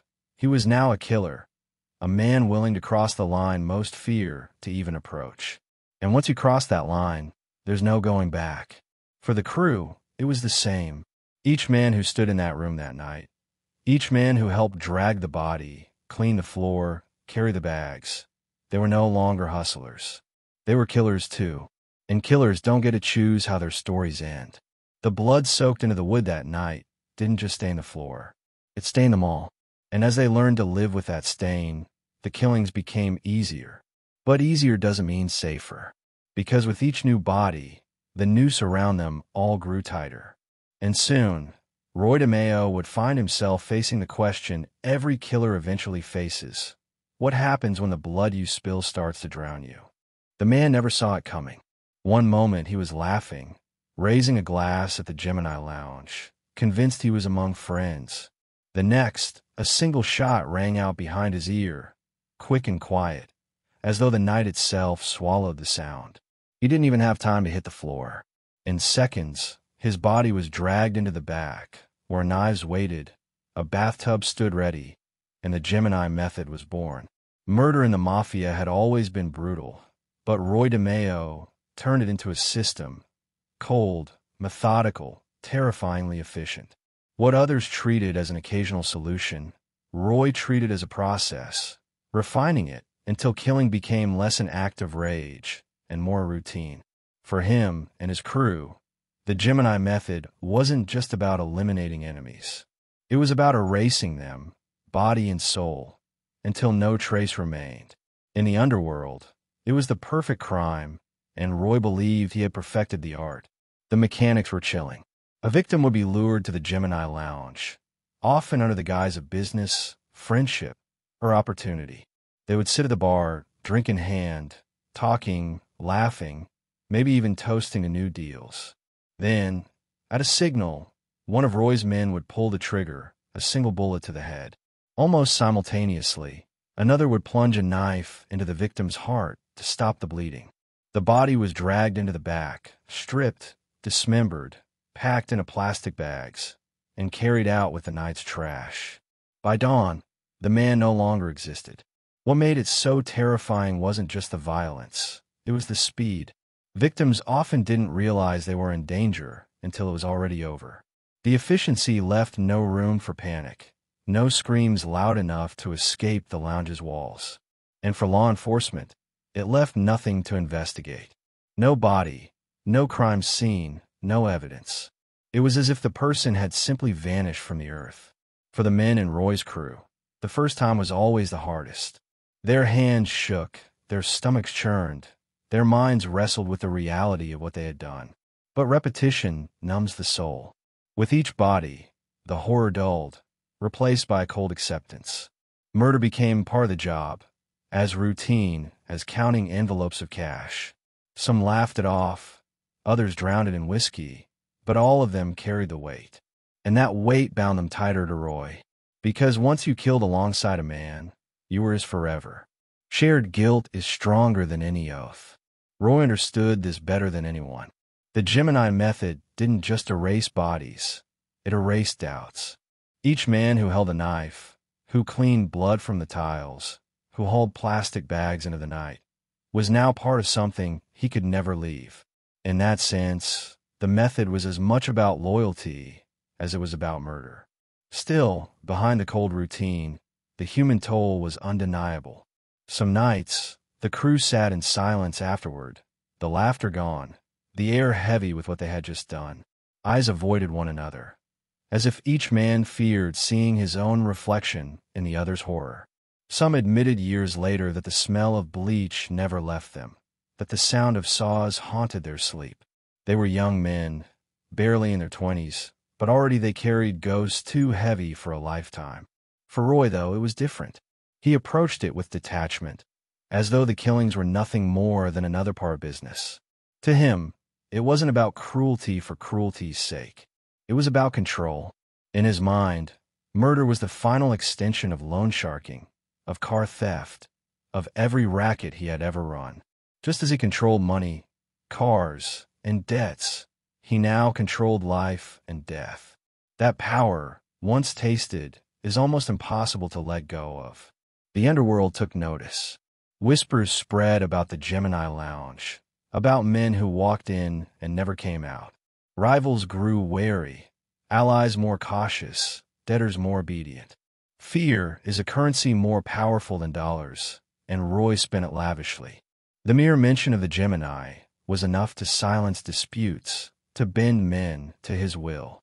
He had created not just a method of murder, but a legend, one that would keep enemies at bay long before the first shot was ever fired. But legends cut both ways. The same whispers that kept rivals silent also reached law enforcement. Detectives heard the rumors, pieced together the disappearances, sensed the truth. But without bodies, they had nothing. Murder investigations need evidence, blood, bones, a corpse to tie to a name. Roy gave him none of it. It was the perfect vanishing act, and for years, it kept him untouchable. Yet the very perfection of the method also drew attention. How could so many men disappear without trace? How could one crew operate with such impunity? The questions piled up, even as answers remained elusive. Inside the crew, the strain grew. Some men took pride in their efficiency, boasting in private of how quickly they could make someone disappear. Others carried silent dread, knowing that if they ever crossed Roy, they too could end up on the floor of the Gemini, their bodies cut into pieces by the same men they once called brothers. That fear kept them loyal, but it also ate at them, a gnawing reminder that in Roy's world, trust was conditional and survival was never. Chris Rosenberg, as always, was the most reckless. He reveled in the violence, seemed to feed off it. His loyalty to Roy was unshakable, but his impulsive nature threatened to unravel everything. He bragged too often, lost his temper too quickly, carried himself as though the rules no longer applied to him. Roy tolerated it, perhaps because he saw Chris as a reflection of his own younger self, or perhaps because he believed he could control him. But even Roy must have known that chaos, once unleashed, can never be fully contained. The Gemini method gave Roy unprecedented power, but it also chained him to a path from which there was no return. The first time had been forced, a cover-up of Rosenberg's recklessness. The next times were choices, deliberate and cold. With each body, the line blurred further until there was no line at all. Killing wasn't a last resort anymore. It was the default solution. And in that shift, Roy sealed his fate. The method became a symbol of everything he was: calculating, ruthless, efficient. But it also became his curse. Because no matter how perfectly you erase the evidence, no matter how carefully you silence the witnesses, blood has a way of seeping through cracks. It leaves stains not just on floors, but on souls, on reputations, on the very air around you. And those stains never truly disappear. For the men who lived it, the Gemini Lounge became a haunted place. By day, it was laughter, drinks, music. By night, it was blood, bleach, and silence. The duality wore on them, even if they didn't admit it aloud. Some grew harder, others weaker. But all of them knew, deep down, that they had crossed into a world where death was no longer shocking. It was expected, and once death becomes expected, it also becomes inevitable. Roy DeMeo had created the perfect method of murder, a system so efficient it made men vanish without a trace. But perfection in crime is a double-edged sword. The more flawless the method, the more inevitable the downfall. Because in the end, no system can erase everything. Not forever. And somewhere beyond the walls of the Gemini Lounge, eyes were watching, waiting for the cracks to show. The garbage bags went out the back door like clockwork, carried by young men with blank expressions, their silence louder than any confession. To the untrained eye, it looked ordinary, just trash being hauled from a Brooklyn bar after a long night. But those bags weren't filled with bottles, food scraps, or cigarette butts. They were filled with pieces of human beings. The Gemini Lounge had become more than a hangout. It had become what detectives would later call a human meat factory. By the mid-1970s, the killings inside the Gemini were no longer rare, no longer accidental, no longer just desperate cover-ups. They were routine, systematic, industrial. Men who crossed Roy DeMeo, men who owed money, men who were simply in the wrong place at the wrong time. All of them risked vanishing behind those doors. No trial, no burial, no goodbye. One moment they existed. The next, they were gone. The process was horrifying in its precision. A victim would be lured into the lounge with a smile, a handshake, maybe even the promise of easy money. They would sit, drink, laugh, unaware of the fate waiting only a few feet away. At the signal, a gunshot ended their life before they could process what was happening. Almost instantly, the body was dragged into the back. A knife plunged into the heart to stop the bleeding. The corpse was stripped, hung, and bled out like livestock. Then, with saws and blades, it was reduced to parts small enough to fit into thick black bags. By morning, those bags would be hauled to dumpsters or fed into the city's trash system, disappearing forever into landfills. The men of the crew didn't talk about it, not in detail. They didn't need to. Each one knew his role. One pulled the trigger. Another dragged the body. Another cleaned the blood. Another carried the bags. It was an assembly line of death, a process so practiced that it moved with chilling efficiency. And like any assembly line, the more it ran, the easier it became. What had once been horror became habit. What had once been shocking became ordinary. But ordinary doesn't mean painless. Each man carried the weight differently. Some numbed themselves with drugs, others with alcohol, others with the false bravado of jokes and laughter. But late at night, in the silence of their own thoughts, the ghosts returned. The smell of bleach clung to their noses. The sound of saws hummed in their ears. Their dreams were stained with visions they couldn't scrub away. For Roy, though, the killings were not just about eliminating threats. They were about control. The Gemini method ensured there were no bodies, no evidence, nothing for the police to find. But beyond that, it ensured loyalty. Each man who participated was complicit, trapped by his own guilt. No one could walk away without risking exposure. It was genius in its cruelty. The method didn't just erase victims. It erased escape routes for the killers themselves. The body count grew, though no one could ever say how high. Some investigators believe it was over 100. Others whisper it could have been closer to 200. The truth is unknowable, buried in landfills, burned in incinerators, washed down drains. What is known is that the Gemini Lounge devoured men in numbers so staggering, it seemed less like a bar and more like a slaughterhouse. Yet outside, life went on as if nothing had changed. The jukebox played. Drinks were poured. Laughter echoed through the front room. Customers walked in, oblivious to what had happened in the back only hours earlier. That was the most chilling part of all, the duality. The Gemini was two places at once, a neighborhood bar and a killing factory.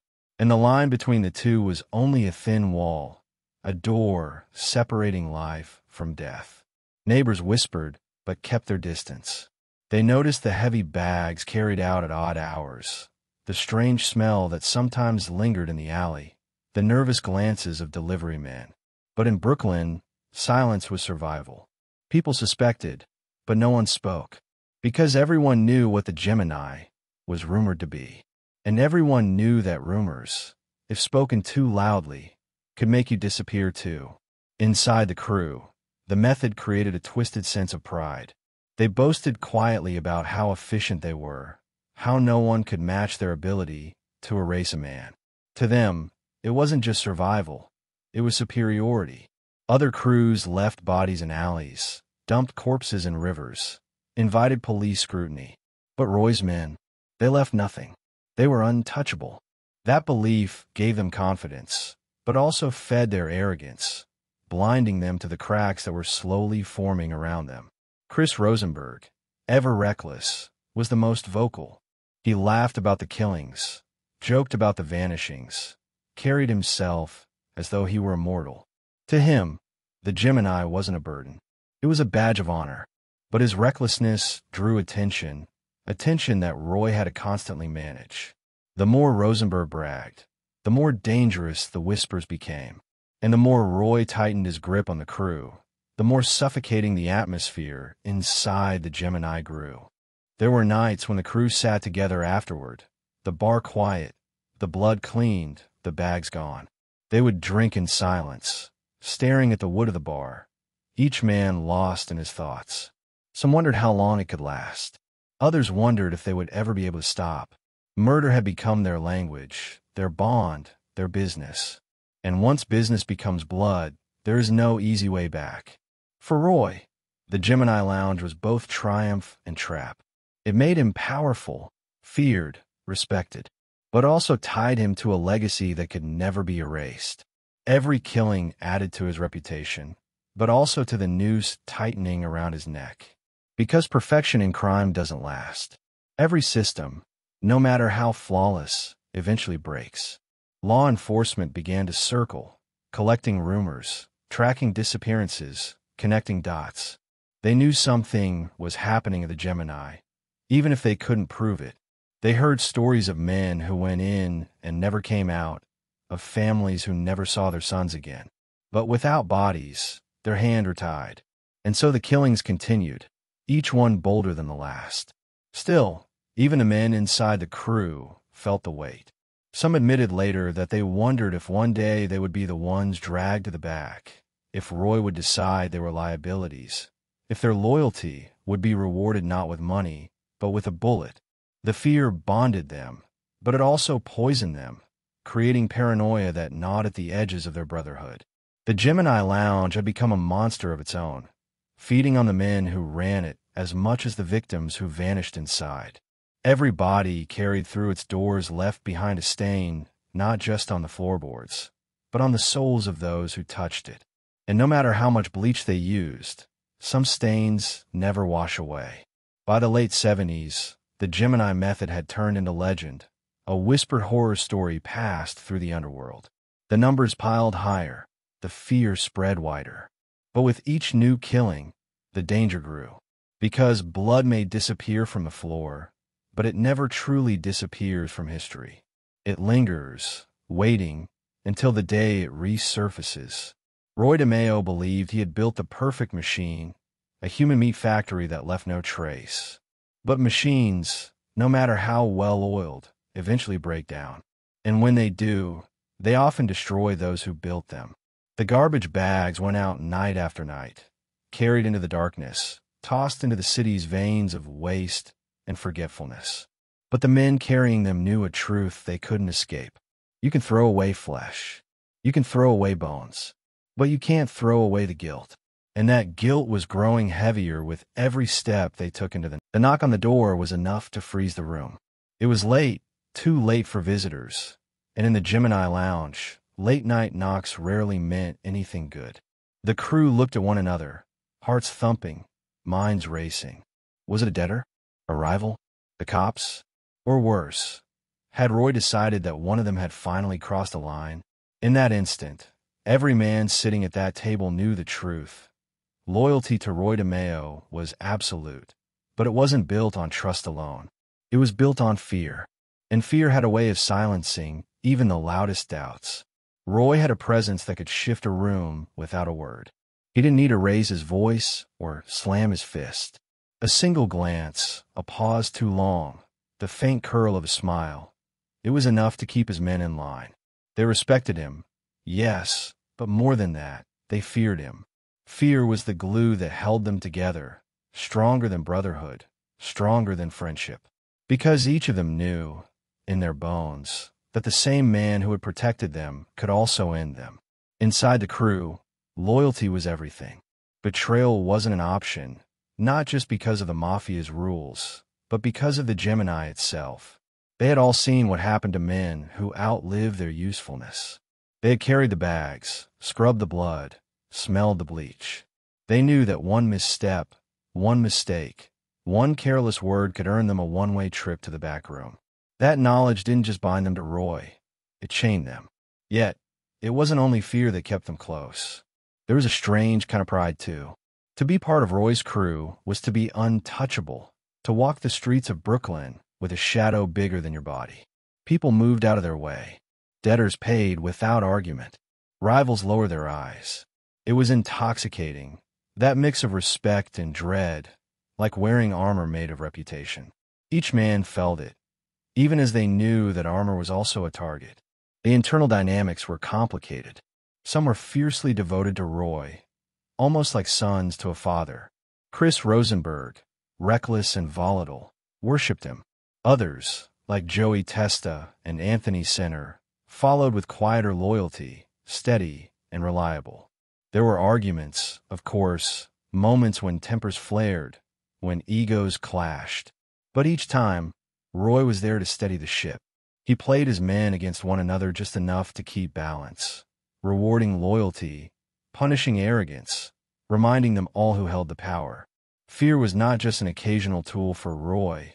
It was woven into every part of their lives. If a man skimmed money, he disappeared.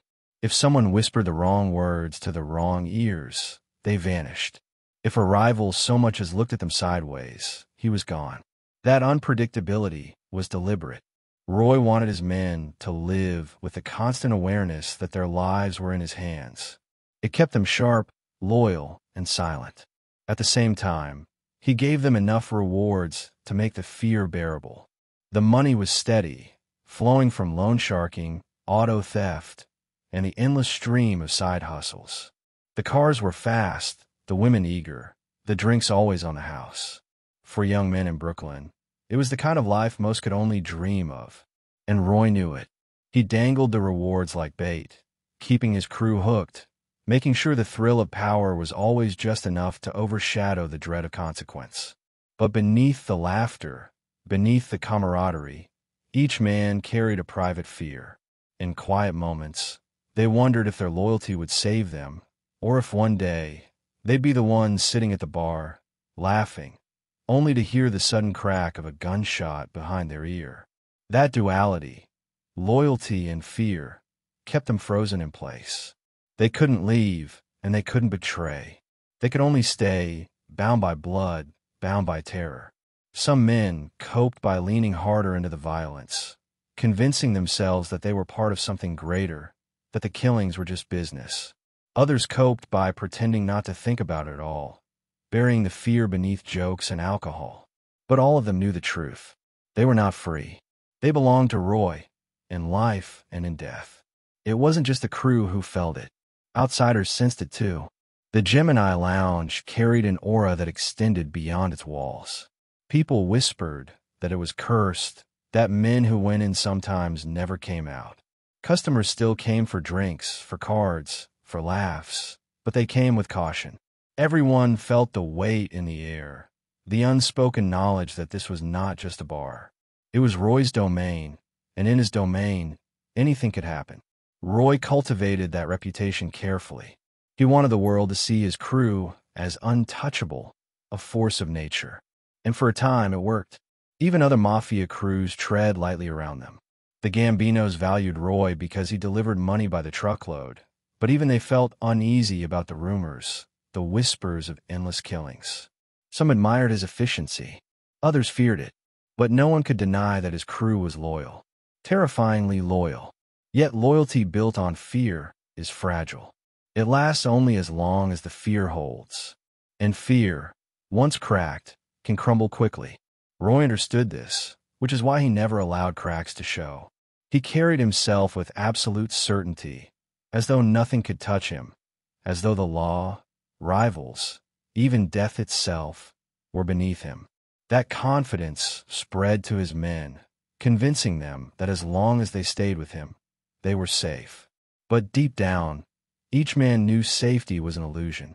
In the mafia, safety was a word whispered to children, not a reality for killers.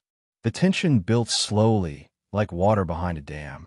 Each killing, each debt collected, each night at the Gemini added weight.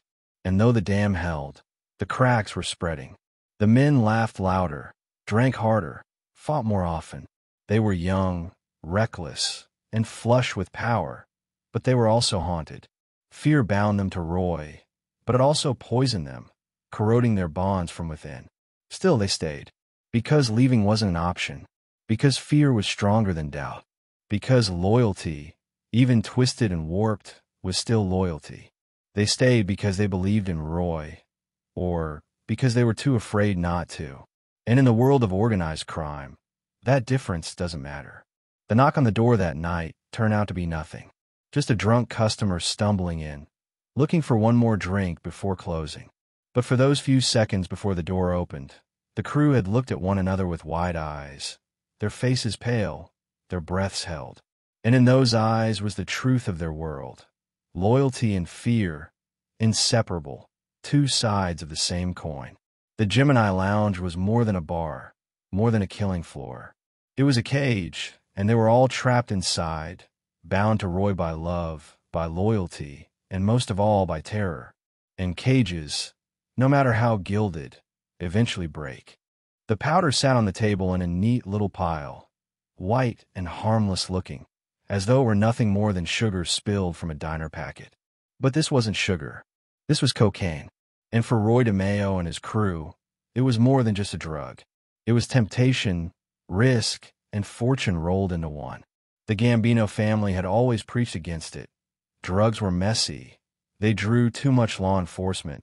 They carried sentences that buried men alive in prison. But temptation is a dangerous thing. And when the money is this good, rules begin to feel like suggestions. By the late 1970s, cocaine was flooding New York. Wall Street brokers snorted it in penthouses. Hustlers moved it on street corners. Musicians sang about it in coded lyrics. It was glamorous, addictive, and most of all, profitable. A kilo could be bought for thousands and sold for tens of thousands. The margins were staggering, dwarfing the steady but smaller profits of loan sharking and auto theft. To men already living on the edge of violence and greed, it was impossible to ignore. Roy saw clearly. The Gambinos might frown, but he knew what drugs meant. Fast cash, faster respect. The car theft empire was lucrative, yes, but it was work. The Gemini method kept rivals in line, but it was bloody, exhausting. Cocaine, though, was different. It was pure fuel, money falling like rain for anyone bold enough to catch it. And Roy was nothing if not bold. The crew dove in. They started small, testing the waters, moving grams here and there, slipping packets to party kids in Brooklyn clubs. But quickly the scale grew. Pounds turned into kilos. Backroom deals turned into shipments. The Gemini Lounge, already a killing factory, became a distribution hub, its back rooms not only echoing with the silence of death, but now coated in the fine dust of cocaine. Chris Rosenberg, reckless as ever, was the loudest advocate. He loved the thrill, the cash, the energy it brought. He strutted around with pockets full of bills, sniffed lines as casually as others lit cigarettes, and treated the drug like both business and lifestyle. To him, it was proof that they were untouchable, that the world was theirs. But his recklessness, as always, drew eyes. He flashed too much money, bragged too loudly, carried himself like a man who thought he couldn't die. And in the mafia, that kind of behavior was as dangerous as a bullet. The profits poured in nonetheless. Each week brought thicker envelopes, stacks of cash so high they barely fit in the safes. For Roy, it was validation. He had built an empire already. Loan sharking, auto theft, murder for hire. But cocaine elevated him into another stratosphere. His crew walked taller, dressed sharper, lived louder. Cars, clothes, women, it all came with the territory. They weren't just hustlers anymore. They were drug traffickers, and in the late 70s, that meant kings. But kings attract attention. Law enforcement, already suspicious of the Gemini's reputation, now had even more reason to circle. Federal agencies knew drugs were the lifeblood of organized crime's new money, and they wanted blood of their own. The DEA, the FBI, NYPD task forces, they all began to sniff around. Whispers turned into investigations, investigations into files, files into raids. Yet each time, Roy seemed one step ahead, shielded by both cunning and fear. Still, the drug trade carried dangers even Roy couldn't fully control. Cocaine was volatile, not just chemically but socially. Addicts grew desperate, informants grew plentiful, rival crews grew jealous. A car could be stolen quietly. A debt could be collected with subtlety. But cocaine left trails, powder on noses, whispers in nightclubs, names in notebooks. The very thing that made it profitable also made it radioactive. Inside the Gambino family, tension brewed. Paul Castellano, the boss, despised drugs. He believed they brought too much heat, too much chaos. His orders were clear: no narcotics. Anyone caught dealing faced death. But Roy, under Gaggy's protection, pushed the line anyway. He told himself it was temporary, that the profits were too good to ignore, that loyalty and money would outweigh disobedience. And for a time, he was right. The envelopes he delivered were fat enough to keep questions at bay. But whispers traveled up the chain, and with each kilo moved, the danger grew closer. For the crew, cocaine was both a blessing and a curse. The money was intoxicating, but the drug itself seeped into their lives, fraying nerves, shortening tempers, magnifying paranoia. Some used it sparingly, others excessively. The nights grew longer, the laughter louder, the arguments sharper. Coke made men feel invincible, but it also made them reckless. And in a world already teetering on violence, recklessness was a spark in a room full of gasoline. Rosenberg, especially, spiraled deeper. He sniffed lines openly, bragged to strangers, lived as though rules no longer applied. His devotion to Roy was unshakable, but his behavior threatened everything they had built. Roy scolded him, warned him, tried to rein him in. But Rosenberg was like fire, bright, consuming, uncontrollable. And fire, once it spreads, burns everything around it. Despite the risks, the profits kept them in. It was too much money, too fast, too easy. Roy knew it was dangerous, but he also knew that stepping back would feel like surrender. He had tasted the high of cocaine's wealth, and like the drug itself, it was addictive. He told himself he could control it, that he could balance the profits with the risks, that he could keep the bosses happy while still feeding his empire. It was a lie, but one he chose to believe. The Gemini Lounge, once a place of whispered deals and hidden killings, now pulsed with the energy of the drug trade. Packages arrived, money was counted, lines were drawn in more ways than one. It became a hub of both death and indulgence, a symbol of everything Roy had built, and everything that would one day destroy him. Outside, Brooklyn felt the ripple effects. More addicts appeared on corners, more dealers on streets, more whispers in bars. Roy's crew wasn't the only one moving coke, but they were among the most feared, their reputation for violence ensuring few dared cross them. Fear kept their business running smoothly, but it also made enemies. And enemies in the drug trade weren't just rivals. They were potential informants, potential witnesses, potential traitors.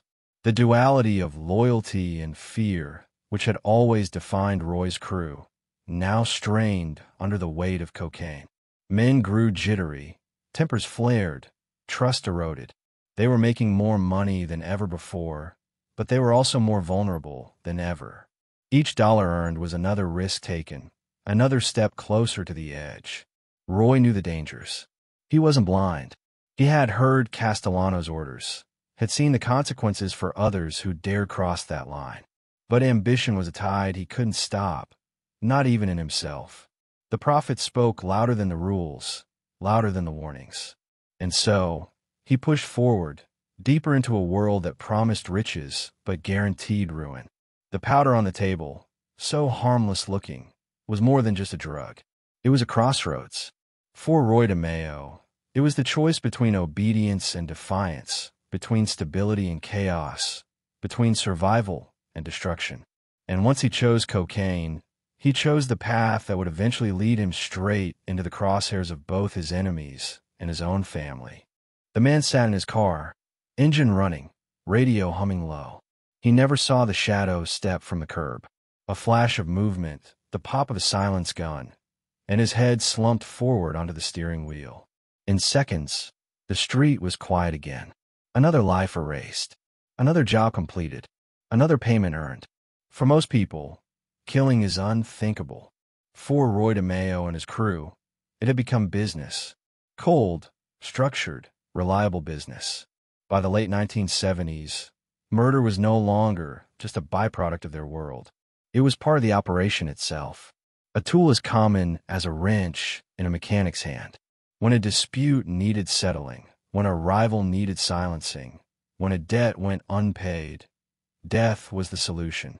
And for the DeMeo crew, death became a commodity, something they offered as a service. They weren't just killers anymore. They were contractors, businessmen of blood. It began with necessity. Rosenberg's reckless shooting, the first blood spilled at the Gemini, had forced Roy into the role of cleanup man. But what started as a desperate cover quickly evolved into a strategy. Roy realized that if he could eliminate enemies efficiently, he could also monetize the act. Other criminals feared leaving bodies behind because they drew attention. Roy had no such fear. His Gemini method ensured that bodies disappeared entirely. That made him valuable. Suddenly, men from outside his circle began to approach with quiet offers. Rivalries that couldn't be settled with fists. Associates who had become liabilities. Partners who couldn't be trusted. For a fee, Roy would make the problem vanish. Each job deepened the crew's reputation. They were no longer just car thieves, no longer just loan collectors. They were executioners, reliable and efficient. Killing became as structured as any business deal.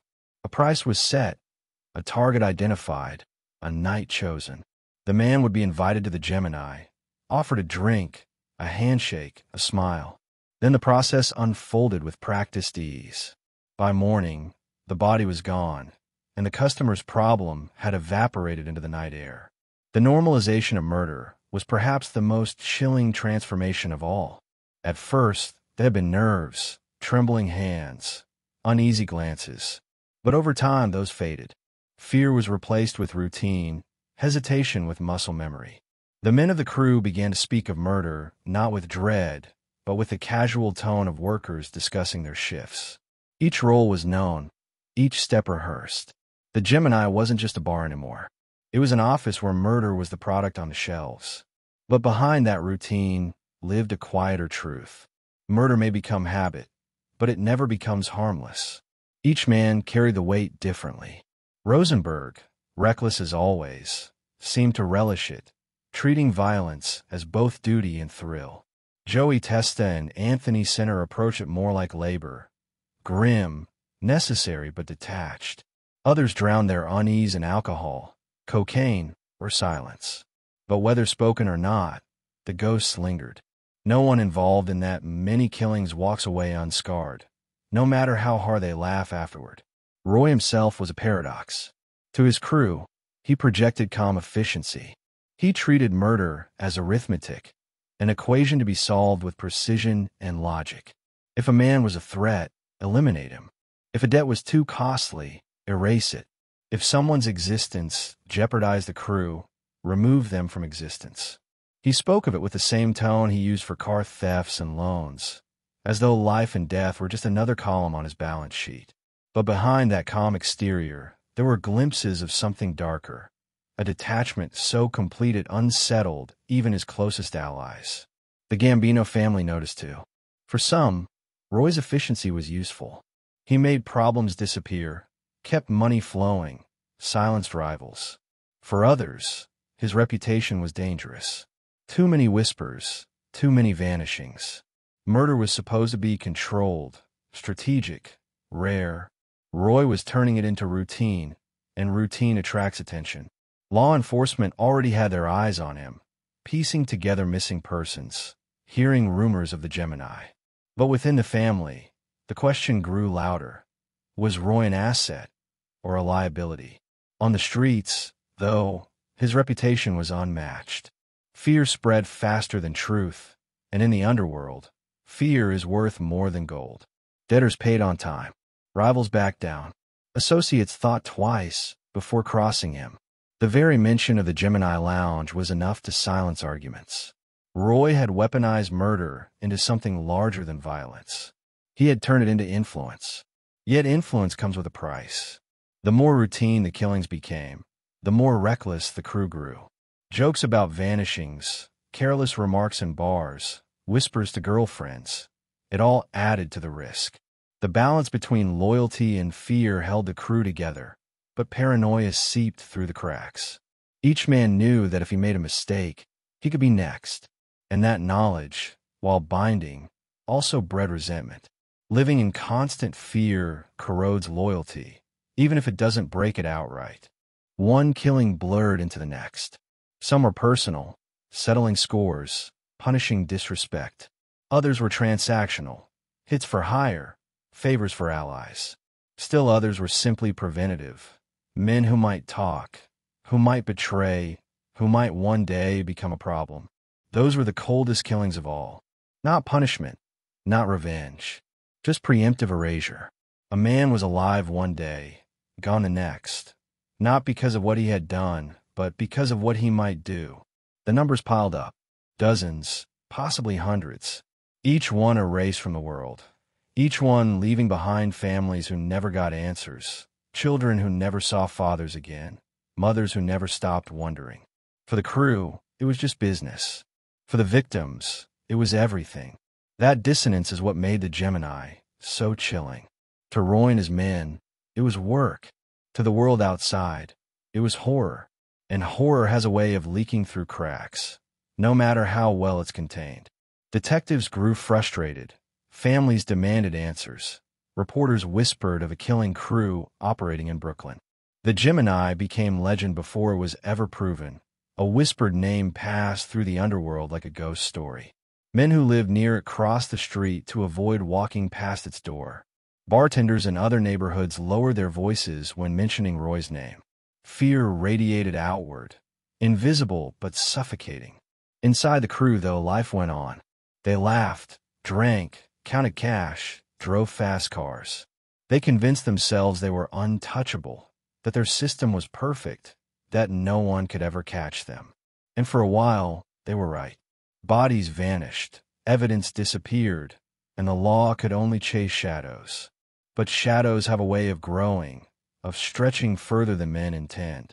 For Roy, murder as business was the peak of his empire. It solidified his control, enriched his crew, expanded his influence. But it also painted a target on his back. The bosses of the Gambino family could tolerate ambition. They could tolerate hustling, even violence. But when one man's violence grew so large it threatened to bring heat on everyone, patience thinned. Roy's brilliance, his ruthlessness, his efficiency, they were the very things that would one day seal his fate. The man in the car that night was just one of many. His death was quick, clean, and forgotten by morning. But to the men who carried out the job, it was another step deeper into a world where life was cheap, loyalty was fragile, and fear was the only constant. And as they walked away, leaving the car and the body behind, each man carried the same unspoken thought. One day it could be me. The night had gone quiet, the kind of quiet that feels heavy, unnatural. Then, a gunshot ripped through the stillness. It wasn't planned. It wasn't sanctioned. It wasn't even necessary. And yet another body fell to the ground, another life erased not by strategy or order, but by impulse. Chris Rosenberg stood there, his gun still smoking, his chest heaving with adrenaline, a twisted grin flashing across his face. For him, it was proof of loyalty, proof of fearlessness. For Roy DeMeo, it was a problem, a dangerous, unpredictable problem that threatened to undo everything he had built. Chris had always been Roy's favorite, the kid he brought in, the one he protected when others doubted him. He was brash, cocky, reckless, but loyal to the core. That loyalty made Roy blind at first. He saw Chris's wildness as an asset, a kind of fire that could be aimed at enemies. But fire, once loosed, doesn't always stay where you want it. And by the late 1970s, Chris's recklessness had grown from an annoyance into a liability so large it cast a shadow over the entire crew. The problem was simple. Chris killed too easily, too often, and too publicly. Where Roy treated murder as business, Chris treated it like instinct. A wrong word, a crooked look, a perceived slight, any of it could set him off. And when Chris snapped, bullets flew. There was no calm calculation, no method, no careful cleanup. Just sudden violence that left bodies in places where bodies were not supposed to be. Each killing drew heat. Cops noticed. Detectives linked names. Reporters sniffed around.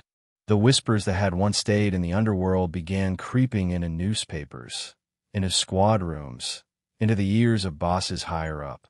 Roy's carefully maintained balance, fear without exposure, violence without evidence, was teetering. And at the center of the wobbling scale was Chris Rosenberg, a man Roy loved like a son but could barely control. The tension between them grew. Roy scolded Chris in private, warned him about drawing attention, lectured him about the need for discipline. But Chris shrugged it off. To him, rules were for men too scared to act. He saw his impulsiveness as loyalty, as proof that he would never hesitate to protect Roy, never hesitate to strike for the crew. What he couldn't see, or refused to see, was that his behavior wasn't protecting anything. It was endangering everything. Other members of the crew saw it clearly. Joey Testa and Anthony Center, steady and calculating, gritted their teeth each time Chris flew off the handle. They cleaned up his messes, scrubbed blood from places it should never have been, buried bodies that should never have existed. Each time, the frustration grew. But no one dared confront Chris directly. His temper was too short, his devotion to Roy too strong. Instead, they muttered to one another in quiet corners, wondering how long Roy could keep shielding him before the bosses demanded blood. The Gambino hierarchy noticed too. Anthony Gaggi, Roy's mentor, began to hear complaints. Paul Castellano, the boss himself, hated chaos, hated the kind of attention Chris was bringing. The orders were clear. No unnecessary killings, no mess. And yet Chris's messes piled up. Each one forced Roy into a tighter corner, torn between his loyalty to the boy he had practically raised and his loyalty to the family that demanded obedience. The weight showed in Roy's eyes. He was a man used to control, used to turning chaos into order, but Chris's unpredictability rattled him. He tried to rein him in, try to direct his violence into sanctioned channels. But violence isn't a faucet you can turn on and off. For Chris, it was always flowing, always ready to spill over. And spill it did. One killing in particular lit the fuse. Chris gunned down a man with ties to Colombian traffickers, believing him to be a threat. But the man wasn't a threat. He was connected, protected, valuable to people far outside Brooklyn. That single impulsive act drew a storm Roy couldn't simply erase. Colombians wanted answers. Gambino bosses wanted accountability. And Roy stood in the middle, defending a man who had just made enemies powerful enough to crush them all. In moments like that, even Roy's loyalty wavered. He began to wonder, in the quiet hours, if Chris was more danger than asset. The thought was painful, almost unthinkable. Chris wasn't just a soldier. He was family. But family doesn't always survive in the mafia. Sometimes, loyalty demands betrayal. Sometimes, the only way to save the whole crew is to cut loose the one who threatens it. The others saw Roy struggle. They saw the way his eyes lingered on Chris a little longer, the way his tone sharpened when he spoke to him, the way his patience frayed thinner each day. And they knew what that meant. In their world, once a man becomes a problem too big to control, there's only one solution. But killing Chris Rosenberg wasn't like killing anyone else. He wasn't just another debtor, another rival, another mark lured into the back room of the Gemini. He was blood to them, even if not by birth. To kill him would be to admit that loyalty had limits, that even family could be sacrificed. And that was a truth Roy wasn't ready to face. Not yet. So he bought time. He shielded Chris again and again, smoothed things over with the bosses, paid off debts, made excuses, swallowed his frustration. He told himself he could fix it, that he could tame the fire he had unleashed. But deep down, he must have known the truth. Fire doesn't tame. Fire consumes. The rest of the crew lived with the tension. Every time Chris pulled his gun too quickly, they held their breath. Every time he bragged too loudly in a bar, they winced. Every time he laughed about a killing, they looked away. They knew each of those moments could be the spark that burned them all. For law enforcement, Chris's recklessness was a gift. Every public killing, every sloppy move, every rumor that escaped his lips gave detectives another thread to pull. They might not have bodies from the Gemini, but they had bodies from Rosenberg's messes. And each one was a breadcrumb leading back to the crew. Roy had built an empire on precision, on fear, on efficiency. But Chris was a crack in the foundation, a fracture spreading wider with every outburst. Roy knew it. The crew knew it. Even Chris must have known it somewhere in the back of his mind.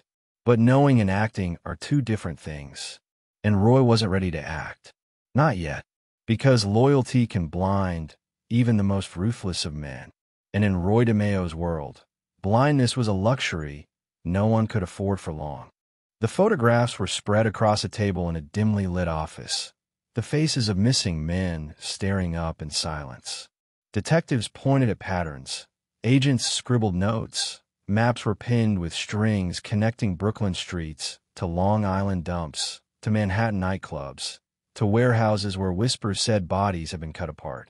For years, the Gemini Lounge had been a fortress of secrecy, a place where death walked in and trash bags walked out. But by the late 1970s, the walls of that fortress were beginning to crack. The FBI had started circling, and Roy DeMeo's empire was suddenly under a microscope. It didn't happen all at once. It never does. It began with stolen cars. Roy's auto theft empire had grown too big, too loud, too profitable to ignore. Thousands of vehicles vanished from city streets each year, and too many of those trails led back toward Flatlands Avenue. Chop shops were raided, dealerships questioned, VIN numbers traced. Investigators didn't always find the smoking gun, but they saw the smoke. And when you see enough smoke, you know there's fire. Then came the drugs. Cocaine had turned the DeMeo crew into millionaires. But cocaine also carried a scent law enforcement could never resist. Informants whispered about shipments, about dealers tied to a certain Brooklyn crew with a reputation for violence. The DEA fed information to the FBI. The FBI looped in the NYPD, and suddenly agencies that usually tripped over one another were working in tandem. They all wanted a piece of the man behind the disappearances, the thefts, the drugs. But it was the missing persons that truly sealed the crew's fate. Families filed reports. Wives wept in squad rooms. Mothers demanded answers. Men vanished. And while missing men weren't rare in the underworld, the sheer volume of them was impossible to ignore. Detectives noticed a pattern. Too many names with one common thread: Brooklyn, the Gemini Lounge, and the circle orbiting Roy DeMeo. The FBI, patient and methodical, began building cases. They followed the money first: bank accounts, properties, sudden wealth among young men who had no legitimate jobs. They traced the flow of stolen car parts, the paper trail of fake titles, the whispers of Colombian drug connections. Every lead opened another door, every door another set of names. And at the center of nearly all of it stood one man whose name kept surfacing again and again: Roy Albert DeMeo. Roy, of course, knew the heat was coming. He felt the eyes on him, the unmarked cars parked too long on his block, the questions drifting back through his network of contacts. But he brushed it off, or pretended to. He told his men not to worry, that the feds were always looking, always watching, but rarely had the proof to do anything. He projected confidence, the same calm that had carried them through 100 storms before. Yet even as he reassured them, he couldn't ignore the gnawing truth. The more they killed, the harder it would be to keep the ghosts buried. Inside the Gemini, the atmosphere shifted. The laughter was still there, the bravado, the endless flow of drinks. But beneath it was tension, a hum of paranoia that no one could quite silence. Every man wondered if the next knock at the door would be the police. Every errand, every collection, every trip to the chop shop felt like it might be shadowed by federal eyes. And in the mafia, paranoia is contagious. It spreads from one man to the next, until every glance feels suspicious. Every word overheard sounds dangerous. The FBI used that paranoia to their advantage. They planted informants, wired conversations, leaned on weak links. Men arrested for minor crimes were offered deals, and some talked, spilling fragments of the truth. No one man could tell the whole story of the DeMeo crew. But dozens of fragments began to form a picture of a killing factory hidden in plain sight, a crew that stole cars, sold cocaine, and made bodies vanish into thin air. Each time Roy heard whispers of snitches, his instinct was the same: eliminate the threat. Men suspected of talking didn't last long. They were invited for drinks, reassured with smiles, then silenced with bullets. Their remains were cut apart in the back of the Gemini, stuffed into bags, discarded like trash. It was effective in the short term, but in the long term, it was suicide. The more he killed to silence rumors, the louder the rumors became. It was a cycle that fed itself, spiraling outward until the violence drew more attention than ever. Still, the FBI struggled with proof. The genius of the Gemini method was that it left nothing behind.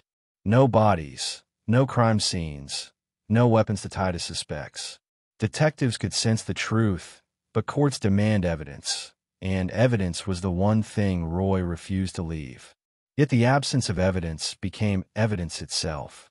Too many men missing, too many connections leading to the same place, too many families left without answers. The lack of bodies was suspicious enough to make the FBI dig deeper, harder, more relentlessly. For the crew, the pressure mounted. Chris Rosenberg's reckless killings had already drawn eyes, and now the FBI was tugging at every thread. Joey Testa and Anthony Center tried to stay calm, but even they felt the strain. Every late-night phone call, every unexpected visitor, every strange car on the block sent pulses racing. They had always lived with danger, but this was different. This wasn't a rival crew or a debt gone wrong. This was the federal government, patient, resourced, relentless. Roy tried to maintain control, but cracks showed. He snapped more often, paced the Gemini with restless energy, barked at his men for small mistakes. His empire had thrived on routine: money collected, cars stripped, bodies disposed of. But now routine was disrupted. Every job carried new risk. Every dollar earned carried new weight. And while Roy told himself he could outsmart the feds as he had outsmarted rivals, a part of him knew the truth. You can silence men, but you can't silence institutions. The FBI watched, waited, gathered. They pieced together stolen car rings, built drug cases, tracked financial records. They spoke quietly to families of the missing, promising answers. They knocked on doors, returned again and again, chipping away at the wall of silence that had protected Roy for so long. And slowly, that wall began to crumble. Even within the Gambino family, patience wore thin. Roy's violence had always been tolerated because of his profits, but now his violence threatened to bring heat on everyone. Castellano hated the chaos, hated the drugs, hated the attention.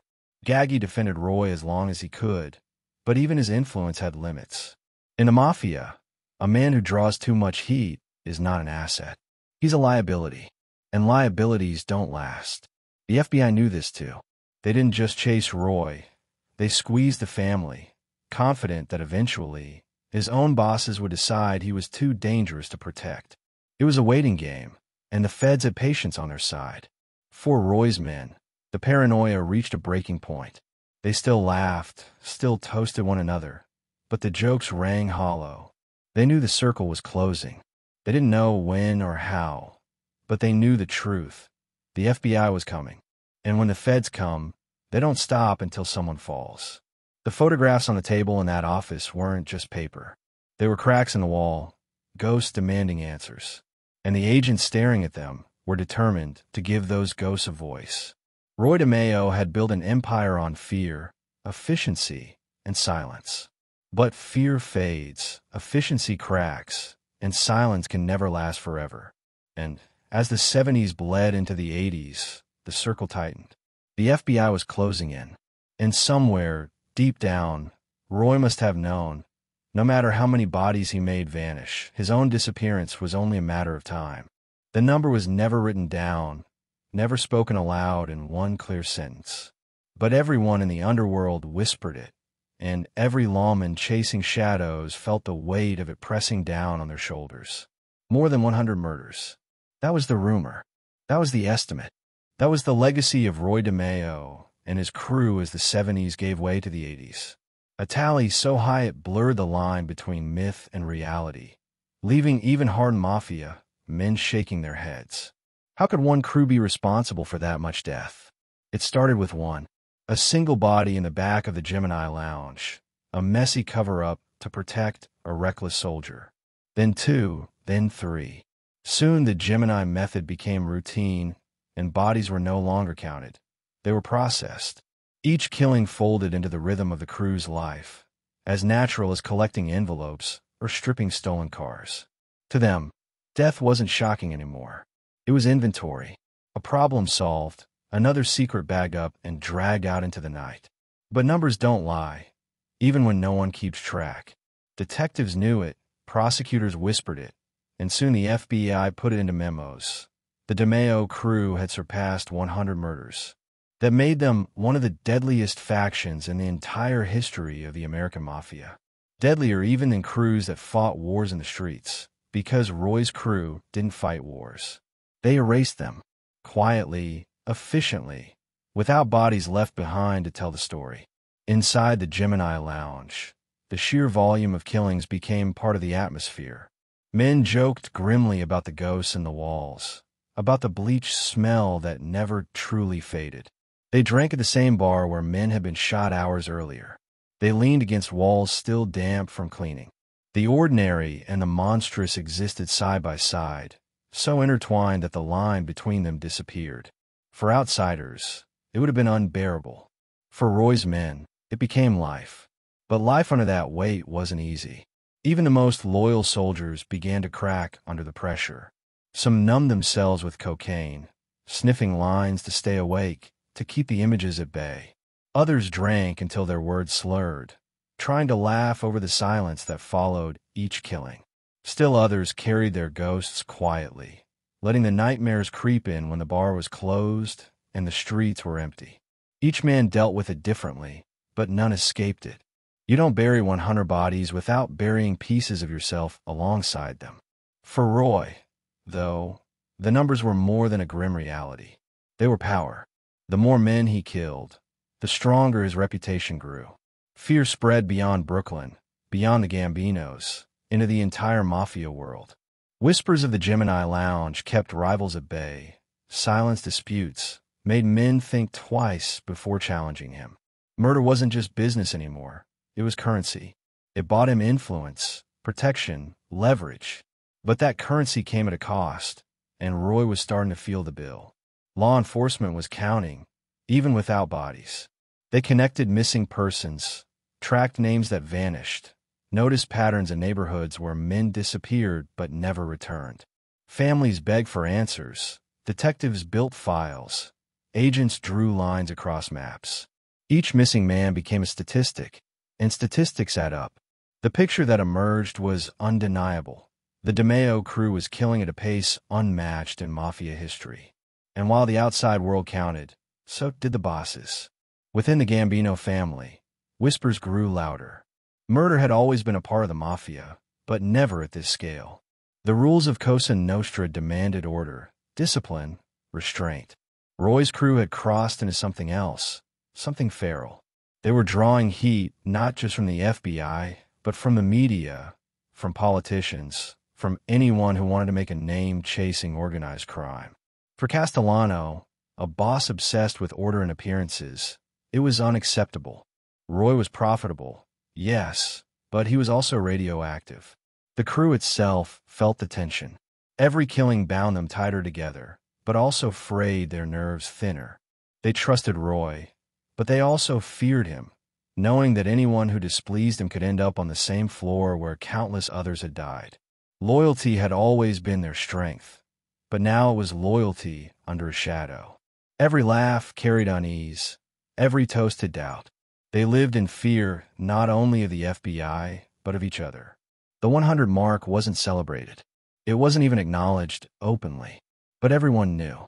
They knew from the looks in their eyes, from the silence in the car rides after a job, from the way they avoided certain topics at the bar.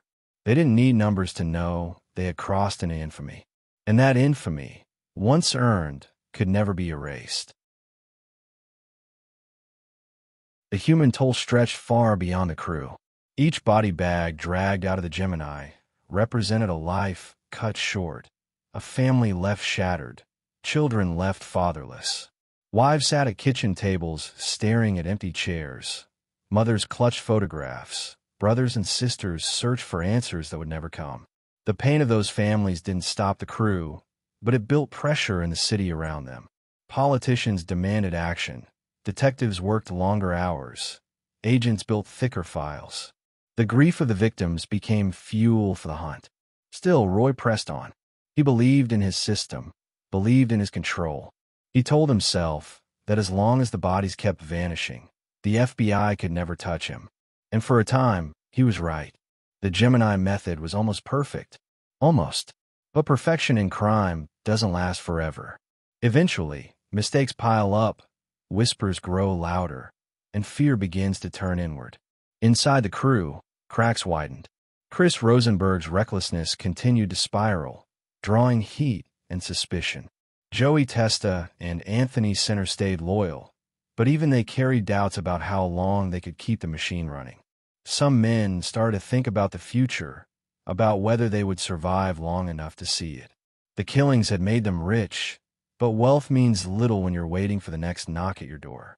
The FBI, meanwhile, was no longer circling from a distance. They were moving in. They had enough missing persons, enough car theft records, enough drug connections to tighten the net. Agents listened to wiretaps, watched houses, photographed meetings. They couldn't yet prove the body count, but they didn't need to. Not at first. They could chip away at the smaller charges, build cases piece by piece, until the whole machine collapsed under its own weight. Roy knew they were coming.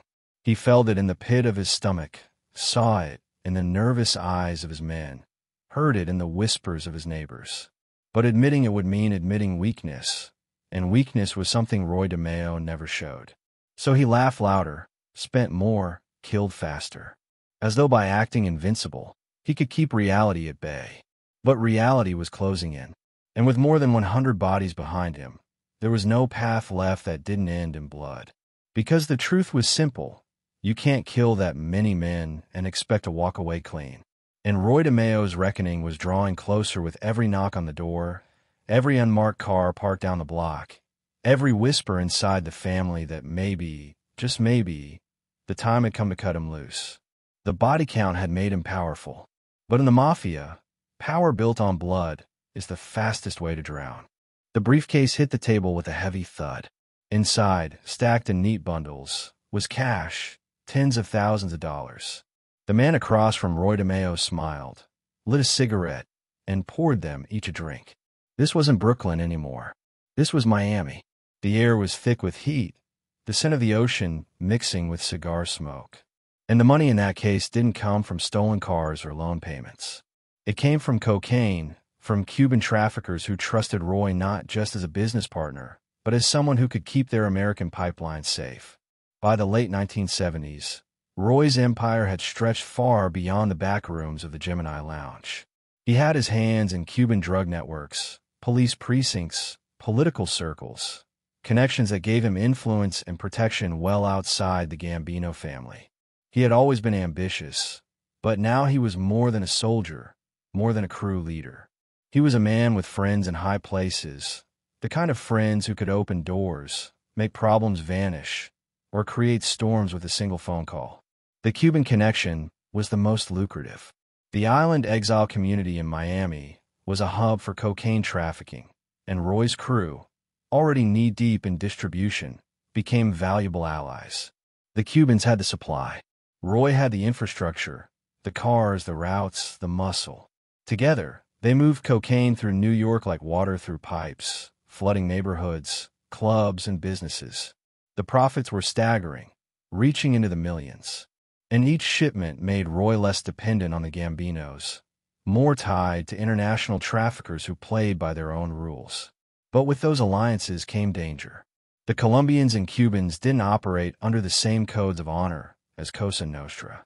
Their loyalty was to money, not tradition. Double crosses were common, betrayals expected. For Roy, it meant walking a razor's edge. He had to keep the Gambinos appeased, keep the Cubans satisfied, and keep his own crew from spiraling out of control. It was a juggling act with no safety net, and the higher he climbed, the further he had to fall. Corrupt cops added another layer of protection and risk. In Brooklyn, envelopes stuffed with cash found their way into the hands of detectives, patrolmen, even higher-ranking officers. Some turned a blind eye to the chop shops.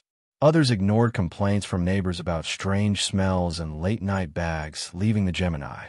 A few even whispered tips when the FBI moved too close. Roy bought silence wherever he could, and for a time, it worked. The shield of the badge became another layer of armor around him. But buying cops is like buying time. The loyalty you purchase is never permanent. One day, they're pocketing envelopes.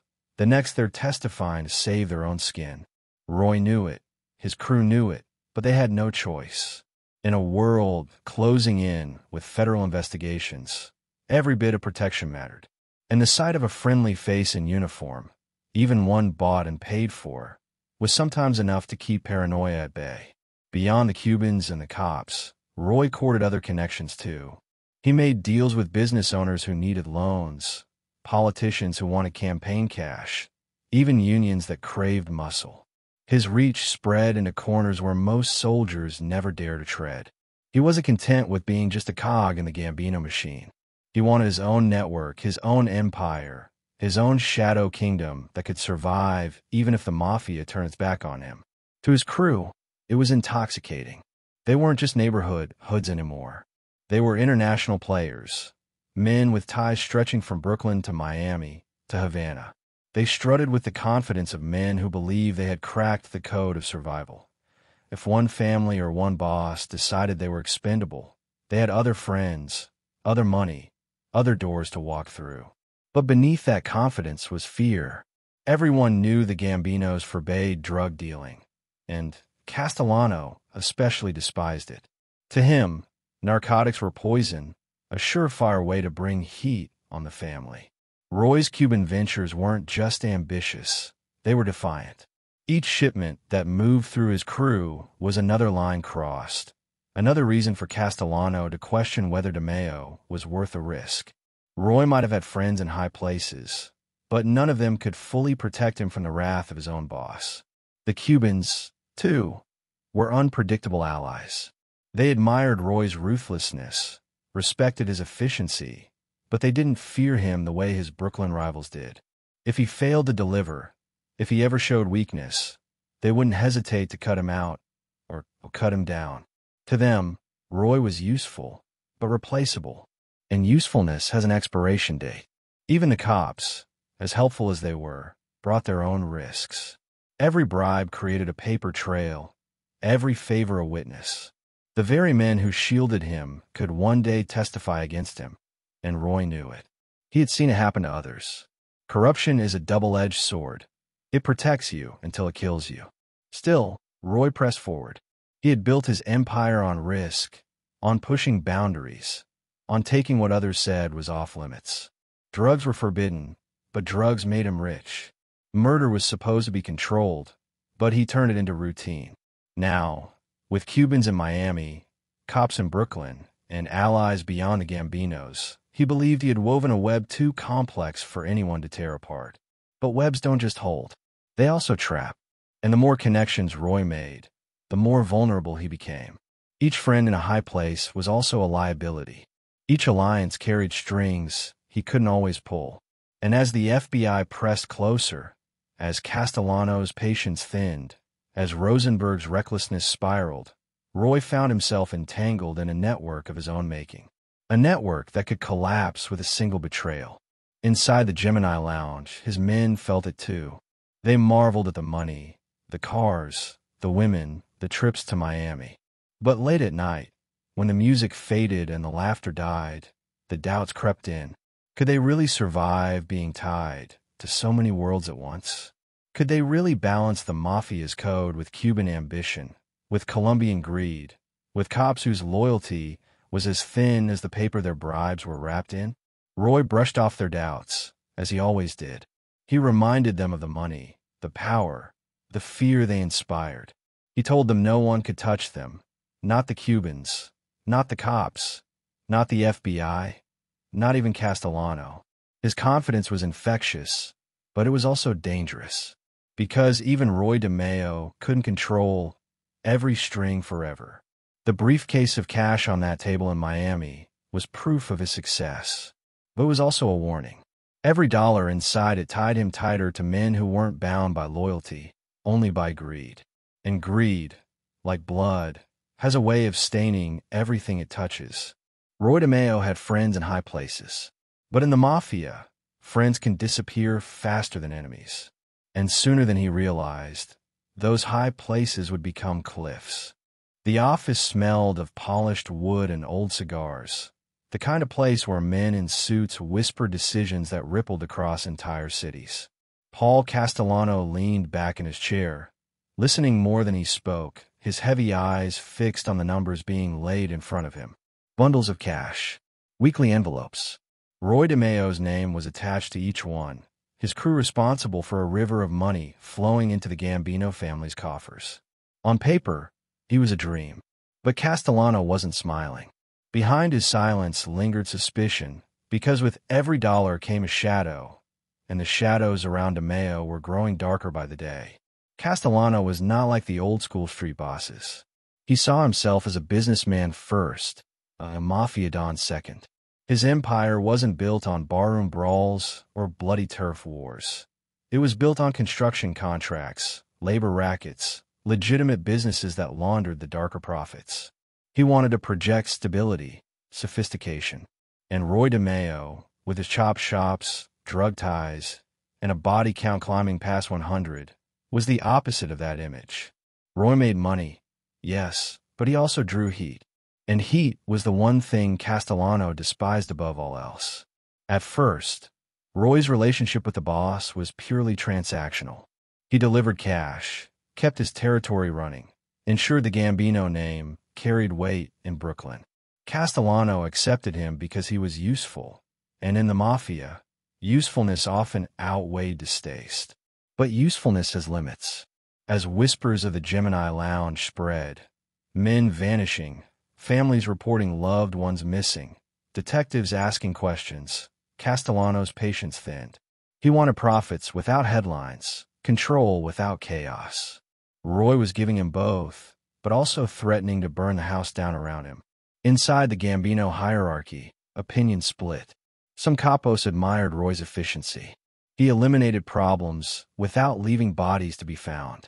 His auto theft and loan sharking rackets kept money steady. His cocaine connections expanded the family's reach even if drugs were technically forbidden. But others viewed him as reckless, even dangerous. He was a soldier who acted like a boss, running operations that felt bigger than his rank allowed. And in the mafia, ambition without permission is a death sentence waiting to be written. Roy knew all this, but he believed money could silence doubts. He sent envelopes up the chain, fat with cash. He bragged about how much his crew brought in compared to others. He reminded his protectors, especially Anthony Gaggi, that no one else could do what he did. And for a time, it worked. Castellano didn't move against him, because to do so would cut off one of the family's richest veins of income. But each killing, each reckless move by Rosenberg, each whisper of Cuban drug deals chipped away at that protection. The meetings with Castellano became colder. Roy noticed the pauses, the sidelong glances, the lack of warmth in the boss's tone. Castellano rarely raised his voice, but silence from him was worse than shouting. Roy understood enough about power to know that silence meant judgment, and judgment, when it came from the top, could end with a single nod.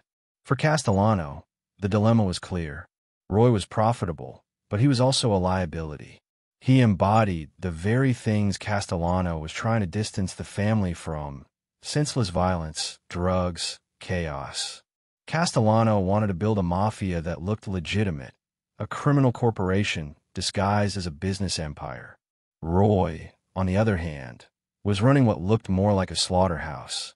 The clash between their visions of power grew sharper with each passing month. Inside the crew, the whispers filtered down. Men noticed Roy's tension after meetings with Gaggi, the way his confidence flickered for moments before he forced it back. They knew the boss wasn't happy. And in their world, unhappiness at the top trickled down like acid, eating through the foundation until someone was ordered to fix it. The fix, more often than not, came in the form of a bullet. Roy tried to maneuver. He flaunted his Cuban and Colombian connections, reminding the family that he was opening doors others couldn't. He leaned harder into his loan sharking empire, pointing to the millions it generated without the risk of drugs. He showed loyalty in the only way that mattered: steady streams of profit. But no matter how much money he made, he couldn't erase the body count. And Castellano, ever the businessman, began to see Roy less as an asset and more as a time bomb. The FBI's growing interest only fueled Castellano's concerns. Agents weren't just circling anymore. They were digging. Wiretaps, surveillance, informants. The Gemini Lounge was a name being whispered in federal offices, its reputation growing beyond the streets. Castellano hated attention like this. He wanted shadows, not headlines. And every missing person tied back to DeMayo's crew was a headline waiting to happen. Yet killing Roy outright wasn't simple. He was too tied to Gaggi, too feared by his crew, too profitable to discard lightly. Castellano was cautious, preferring calculated moves to reckless ones. So he waited, watched Wade. He measured Roy's value against his risk, his loyalty against his chaos. The scales tipped back and forth, never settling, each killing pulling them lower, each envelope of cash pushing them higher. Roy sensed the danger, but believed his friends in high places would protect him. He trusted Gaggi's loyalty, believed money would buy patience, thought fear would keep rivals at bay. But power in the mafia is never permanent. Today's asset is tomorrow's liability. And Roy, despite all his cunning, was slowly sliding into the latter category. The relationship with Castellano became a silent war, fought not with bullets, but with suspicion. Castellano never said the words outright, but the message was clear. One more mistake, one more headline, one more reason to doubt, and the usefulness that had protected Roy for years would evaporate. And when usefulness evaporates in the mafia, so does life. Roy DeMayo had money. He had power. He had connections that reached from Brooklyn to Miami to Havana. But he also had a body count no boss could ignore forever. The question wasn't if Castellano would decide Roy was too much trouble. The night was quiet when Chris Rosenberg walked into the Gemini Lounge, smiling, unaware. He had no idea he was walking into his own funeral. The jukebox hummed low in the background. Glasses clinked softly at the bar, and the familiar faces of his brothers and the crew looked back at him. He had been there 1,000 times before. This place was his home, his sanctuary, the heart of the only family he had ever truly known. But tonight, the Gemini wasn't a safe house. Tonight, it was a coffin dressed up as a bar. The order had come from above. Castellano's patience had finally snapped. Rosenberg's reckless killings had become too much, too many headlines, too many questions, too much heat. He was unpredictable, uncontrollable, a problem that could no longer be smoothed over with envelopes of cash or excuses whispered up the chain. The Gambinos had tolerated him only because Roy loved him, because he had been Roy's protege, almost like a son.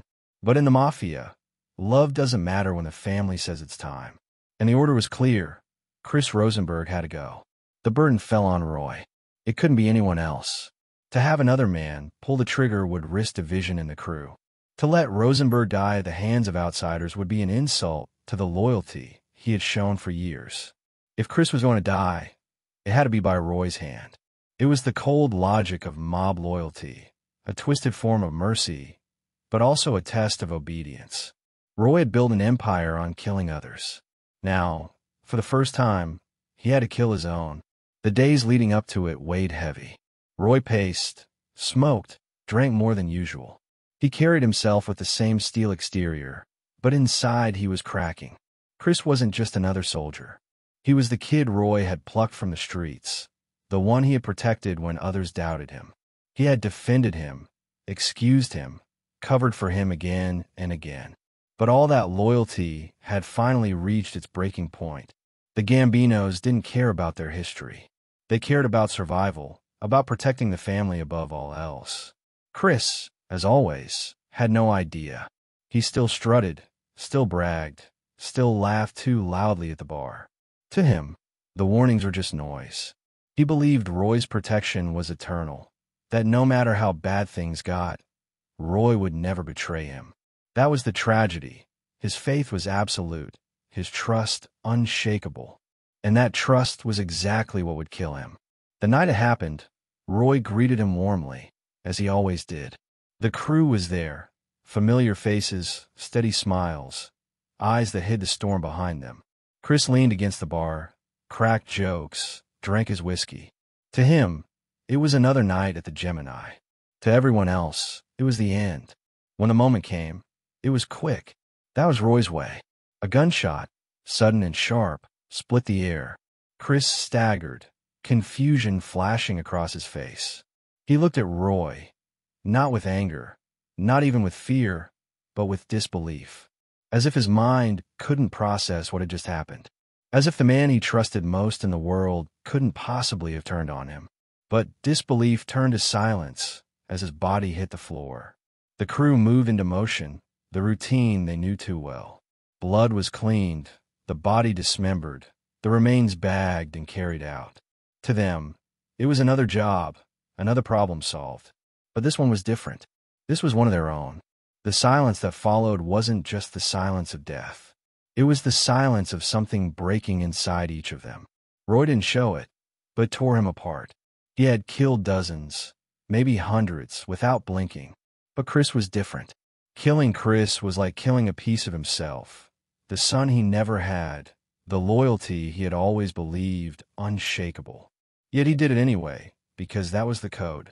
In Cosa Nostra, the family comes before everything. Even before blood, even before love. The crew felt the weight too.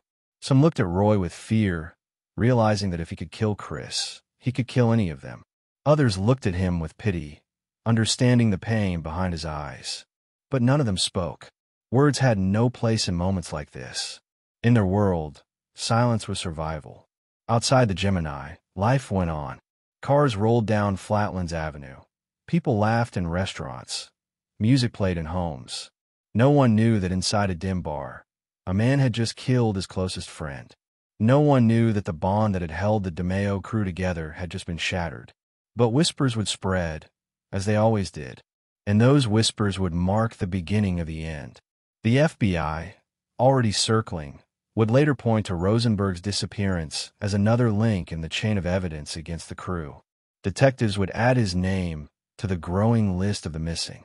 Families would ask questions that were never answered. And in the shadows, Roy would carry the guilt like a stone tied to his chest, dragging him deeper into the darkness he had created. The fall of Chris Rosenberg wasn't just the loss of a soldier. It was the loss of Roy's shield, the proof that even loyalty had limits, that even family could be sacrificed when the bosses demanded it. It sent a message to the crew, to the Gambinos, to anyone watching. No one was untouchable. Roy had passed the test of loyalty to the family. But in doing so, he had failed himself. And somewhere in the silence that followed, in the shadows of the Gemini Lounge, he must have known. This wasn't just the end of Rosenberg.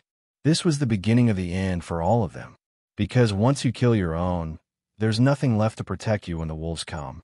The van had been sitting there for hours, quiet, unmarked, almost invisible.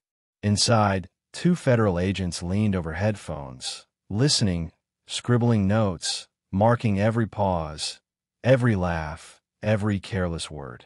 Across the street, the Gemini Lounge glowed faintly in the Brooklyn night, a neon sign for the bar masking what it really was.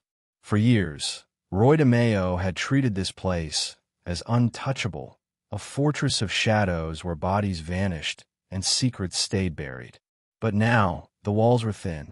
The FBI was listening, and the fortress was starting to crumble.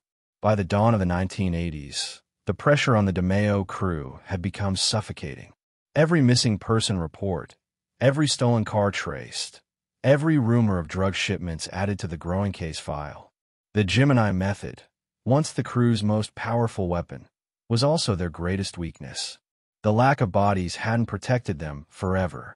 Instead, it raised suspicions that could no longer be ignored.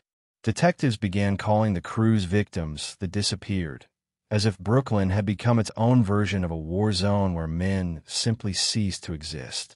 The FBI didn't need corpses to build a case. They had wiretaps, surveillance, informants. They understood that organized crime is like a machine. You don't always need to see every gear turning to know how it works. If one part moved, you could trace the motion through the rest. And Roy's machine, as big as it was leaving trails everywhere. Phones clicked with hidden recordings. Cars followed them through city streets. Cameras captured meetings in parking lots. Envelopes passed between hands. Embraces between men that hinted at more than friendship. The agents weren't looking for the spectacular. They were patient. They knew that the mafia is built on routine.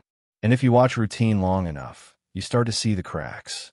Informants became the FBI's sharpest blade. Some were low-level dealers picked up with a pocket of cocaine. Others were car thieves facing prison who suddenly decided loyalty wasn't worth it. Bit by bit, they offered pieces of the puzzle. Who ran the chop shops, who distributed the drugs, who controlled the Gemini Lounge. No one informant told the whole story. But when the FBI stitched their words together, the outline of Roy DeMeo's empire grew clearer, darker, harder to deny. Roy, for all his paranoia, couldn't plug every leak. He suspected snitches and dealt with them the only way he knew, violence. Men who talked disappeared. Rumors were silenced with bullets. But killing an informant didn't erase their words once they were on tape. And each new disappearance only confirmed what the FBI already suspected. It was a vicious cycle. The more he tried to protect himself, the more evidence he left in his wake. Inside the crew, the tension mounted. Men who once laughed freely at the bar now eyed each other with suspicion. Every conversation felt dangerous, every phone call risky. They whispered less, watched their words, wondered who might be wearing a wire. Paranoia settled over them like fog, thick and choking, impossible to escape. In their world, trust had always been fragile. Now, it was breaking completely. The FBI played on that fear. They showed photographs during interrogations, hinted at surveillance, let slip that they knew more than they really did. It was a tactic as old as policing. Make the enemy believe you can see everything, and eventually, someone will break. And break they did. Informants began to spill not just about stolen cars or drug deals, but about murders, names, dates, places. For the first time, federal agents had whispers of the Gemini method itself. They couldn't prove it yet, but the stories were enough to keep the investigation alive, to push harder, to dig deeper. Roy knew the net was tightening. He saw the unmarked cars trailing too close, noticed the same faces popping up on different corners. He felt the silence on the line when he picked up his phone, the faint echo that meant someone else was listening. He told his men to be careful, to keep their mouths shut, to trust no one. But trust was already gone, and fear had taken its place. The pressure showed in Roy's eyes. He had always thrived on control, on keeping chaos in check. But now chaos was all around him. The FBI didn't need to storm the Gemini with guns. They were patient hunters, circling, waiting for him to trip. Each day felt tighter, each night heavier, as if an invisible noose was closing inch by inch around his neck. For the crew, the walls felt even closer. Some drowned their nerves in cocaine, their paranoia spiking with every line. Others drank until dawn, trying to forget the sound of footsteps outside, the knock that might come tomorrow. They had lived for years as predators, men who decided life and death for others. Now, for the first time, they felt like prey. The FBI strategy wasn't about speed. It was about inevitability. They wanted the crew to feel the pressure, to watch them sweat, to let the paranoia eat them from the inside out. And it worked. Every day without an arrest was its own form of torture, a reminder that the feds are there, unseen but present, listening, waiting. Even within the Gambino family, doubts grew louder. Castellano had already begun to question Roy's value. Now, with the FBI circling like vultures, his doubts hardened into something more dangerous. A crew that attracted too much heat threatened everyone. And in the Mafia, the family survives by cutting away diseased parts before they spread. Roy was making too many enemies, outside the family, inside it, and even among his own men. The paranoia, inside the Gemini, was so thick you could feel it in the air. Every toast felt hollow, every laugh brittle. Men avoided eye contact, afraid of what they might see reflected back. Was that man loyal? Or was he wearing a wire? Was he laughing with me now, only to testify against me tomorrow? No one knew. And in that uncertainty, the brotherhood that had once defined the crew began to fracture. Roy tried to hold it together. He reminded them of their strength, of their power, of their reputation. He told them no one could touch them. Not the feds, not the bosses, not anyone. But his words rang less convincing than before. The men saw the worry in his eyes, the way his hands shook when he lit his cigarette, the way his laughter sounded forced. He was still their leader, but he was no longer unshakable. The FBI, meanwhile, tightened its grip. Wiretaps picked up conversations that hinted at killings. Surveillance caught men carrying bags from the Gemini in the dead of night. Informants whispered about bathtubs filled with bleach, about blood scrubbed from floors, about the smell that clung to the walls. Piece by piece, the Gemini's secrets were being dragged into the light. And with each piece, the noose tightened further. By now, it was no longer a question of if the FBI would strike. It was a question of when. And in the shadows of Brooklyn, Roy DeMeo must have known. His empire was collapsing. The ghosts he had buried were clawing their way back, and the men in unmarked vans were waiting patiently, ready to drag him down with them. The pressure was unbearable, and the next move could decide everything. The knock came not from an enemy, but from within. A crew that had once been bound tighter than blood began to splinter under the unbearable weight of paranoia and fear. It didn't happen with a bang. It began with whispers, quiet conversations in interrogation rooms, deals offered under the fluorescent glow of federal offices. Men who had once sworn omerta, the Mafia's sacred vow of silence, began to crack. Loyalty, once their armor, turned brittle. And when it broke, The sound was loud enough to shake the very foundations of Roy DeMeo's empire. The FBI had been patient. They knew that violence could silence a man, but fear could bend him. And by the early 1980s, the DeMeo crew was drowning in fear. Wiretaps hummed with incriminating chatter. Surveillance teams documented meetings. Informants offered pieces of the puzzle. But the true turning point came when members of the crew themselves began to cooperate. Each confession wasn't just information. It was betrayal. Betrayal of the code. Betrayal of the Brotherhood. Betrayal of Roy. For decades, Omerta had been the Mafia's most sacred shield. It was more than silence. It was a promise that no matter how much pressure the cops applied, no matter how much time was threatened in a cell, no man would ever speak against another. It was the glue that held the organization together, the invisible line that made the Mafia stronger than the state.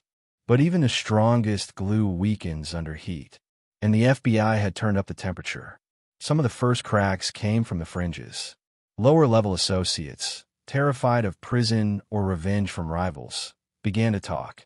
They weren't high-ranking, but they knew enough. The stolen cars, the drug routes, the whispers about the Gemini Lounge. Their words, small as they were, opened doors. Once one man talked, others realized silence wasn't survival anymore. Survival meant cutting a deal, pointing a finger, saving your own skin before someone else buried you. The crew began to suspect one another. Eyes darted in conversations. Laughter thinned out. Trust curdled into doubt. Men who had once toasted each other with whiskey now wondered if the man across the table was wearing a wire. The paranoia, already thick, became unbearable. Each late-night phone call could be the FBI. Each unmarked car outside could be surveillance. And worse, each familiar face could already have betrayed them. Roy tried to keep control, to insist on unity, to remind them of the money, the power, the fear they commanded. But his voice didn't carry the same weight anymore. They had seen Rosenberg fall, cut down not by rivals, but by Roy himself. If Chris, Roy's favorite, wasn't safe, then none of them were. And in that realization, loyalty began to crumble. The FBI fed the fire. They played tapes for men in custody, letting them hear their own voices on wiretaps. They hinted that others had already confessed, sowing suspicion. They offered deals, less time, protection, a new life, if only the men would talk. And talk they did. One by one, members of the crew began to cooperate. Each betrayal was like a domino tipping the next, until silence, once unbreakable, was shattered beyond repair. The stories they told were horrifying. Descriptions of the Gemini method, of bodies cut apart in bathtubs, of plastic bags carried out like garbage. Tales of stolen cars stripped in minutes, of cocaine moved through hidden routes, of money laundered through businesses that looked legitimate from the outside. For the first time, law enforcement had more than suspicions. They had testimony from the very men who had lived it. But betrayal is never just about information. It's about emotion. Each man who talked had his own reasons. Fear, greed, desperation. Some justified it as survival. Others admitted regret, the weight of so many ghosts finally crushing them. A few simply wanted out, tired of living in constant paranoia. Whatever the reason, the result was the same. The Brotherhood was broken. Roy felt the walls closing in. He had always trusted fear to keep his men loyal. But fear works both ways. Fear can bind men together, but it can also drive them apart. The very terror he used to control them became the fuel for their betrayal. The more he demanded silence, the louder the whispers grew in federal offices. The betrayal spread like rot. One man confessed, then another, then another. Soon, it wasn't just low-level associates. Men closer to Roy began to bend. They described meetings, named names, confirmed details the FBI had only suspected. Each confession tightened the noose, pulling Roy closer to the edge. Inside the Gemini, the atmosphere was poisoned. Men no longer joked freely. Every conversation felt like a test. Every glance carried accusation. It wasn't just the FBI that threatened them now. It was each other. They had become their own worst enemies, trapped in a game where betrayal was survival and silence was a death sentence. Roy must have known it was slipping away. He had built his empire on loyalty, on the belief that fear could replace love, that discipline could replace trust.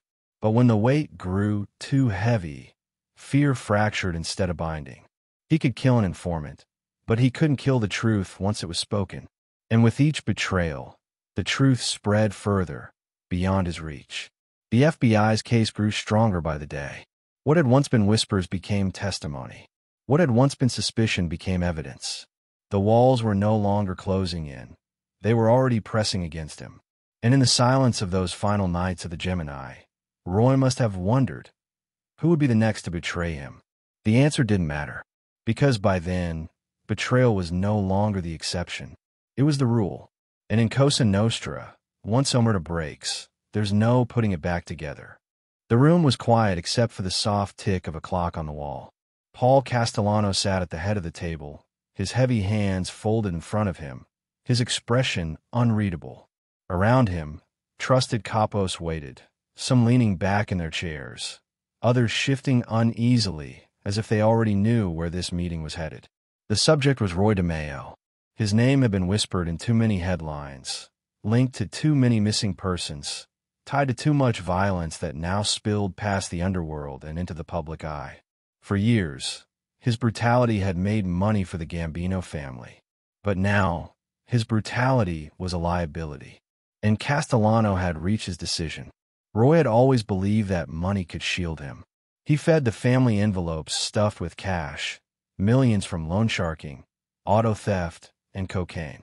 For a long time, it worked. Castellano tolerated him because he was profitable, because he delivered results. But Castellano wasn't a man impressed by blood. He was a businessman. He wanted to keep the family quiet, dignified, insulated. Roy's crew was the opposite. Loud, messy, reckless. They were butchers in suits, and the butcher shop on Flatlands Avenue had become a stain Castellano could no longer ignore. The bosses spoke in measured tones, weighing risk against reward. Roy's crew had been linked to over 100 murders, maybe more. The FBI was circling closer every day, informants already chipping away at omerta. Each bag of cash DeMeo delivered came soaked in too much blood that threatened to drown them all. Castellano, who prided himself on maintaining a facade of legitimacy, decided the truth was undeniable. Roy was no longer an asset. He was a ticking bomb, and bombs don't get second chances. When the order was finally spoken, it wasn't shouted. It was calm, almost casual, like a business decision. Roy DeMeo had to go, not because he had failed, but because he had succeeded too much. His methods, his ambition, his willingness to kill without hesitation, all the things that had made him powerful now made him dangerous. Castellano wasn't willing to let one man's notoriety bring heat on the entire family. For Anthony Gaggi, Roy's longtime protector, the decision was devastating. He had vouched for Roy, defended him time and again. But even Gaggi couldn't shield him now. The bosses had spoken, and in the mafia, once the decision comes down, loyalty means nothing. Orders are orders, and disobeying them is its own death sentence. Back in Brooklyn, Roy sensed a shift. He wasn't a fool. He saw the way men avoided his eyes, the way conversations trailed off when he entered a room, the way silence lingered after phone calls. He had lived long enough in the underworld to know what those signs meant. Someone was whispering his name in the wrong rooms. Someone had decided his time was up, yet he tried to carry on, convincing himself he was still untouchable. He still had money, still had allies, still had a crew that feared him. But deep down, he knew the truth. No one was untouchable. Not in Cosa Nostra. Especially not when the boss himself wanted you gone. The men in his crew felt the tension too. They still followed him, still laughed when he cracked a joke, still raised their glasses when he toasted.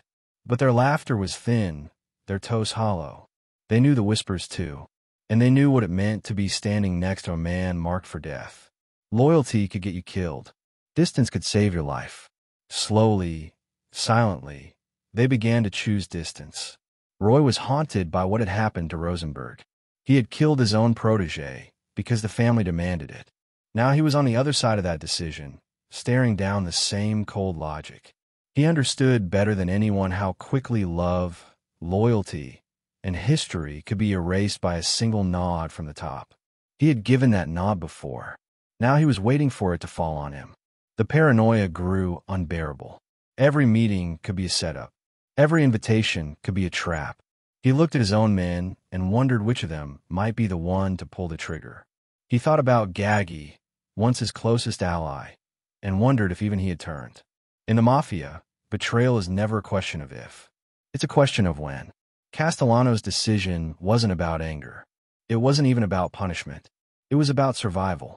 The Gambino family could not afford a spotlight that bright, a body count that high, an FBI case that strong.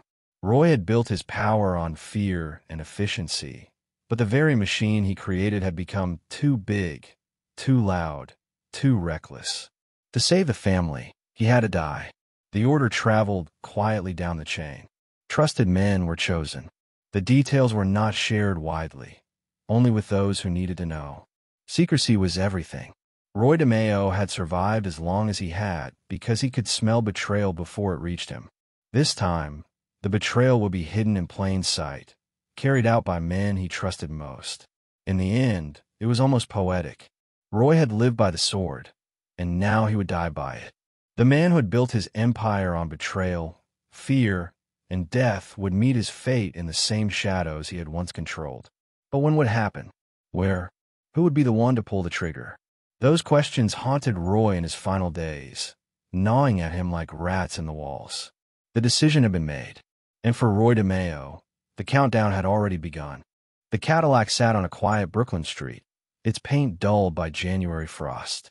To a passerby, it looked like any other car abandoned in the cold. But inside the trunk was a secret too heavy to stay hidden. On January 10th, 1983, police pried open the latch and found what the underworld had already suspected.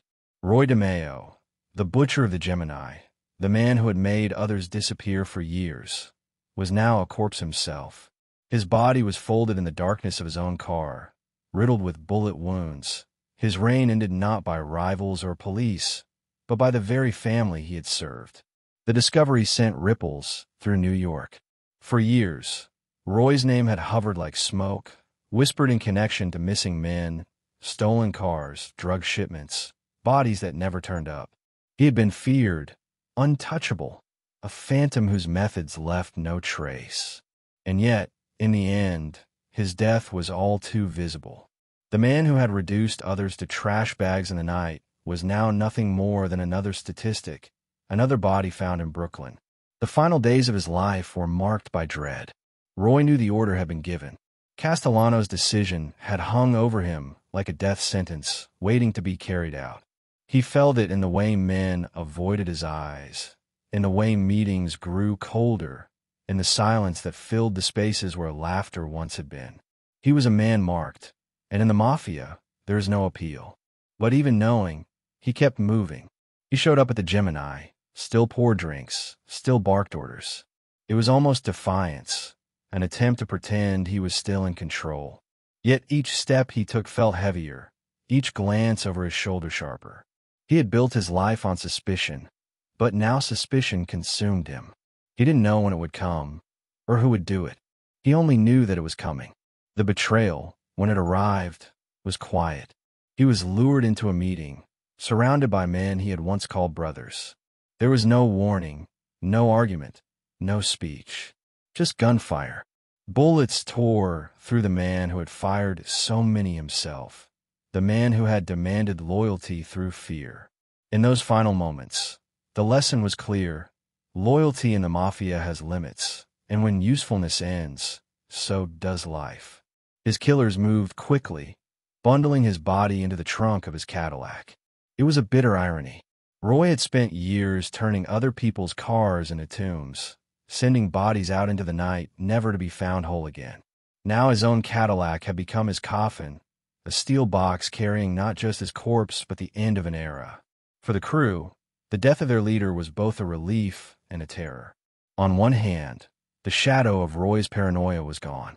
On the other, his absence left them vulnerable.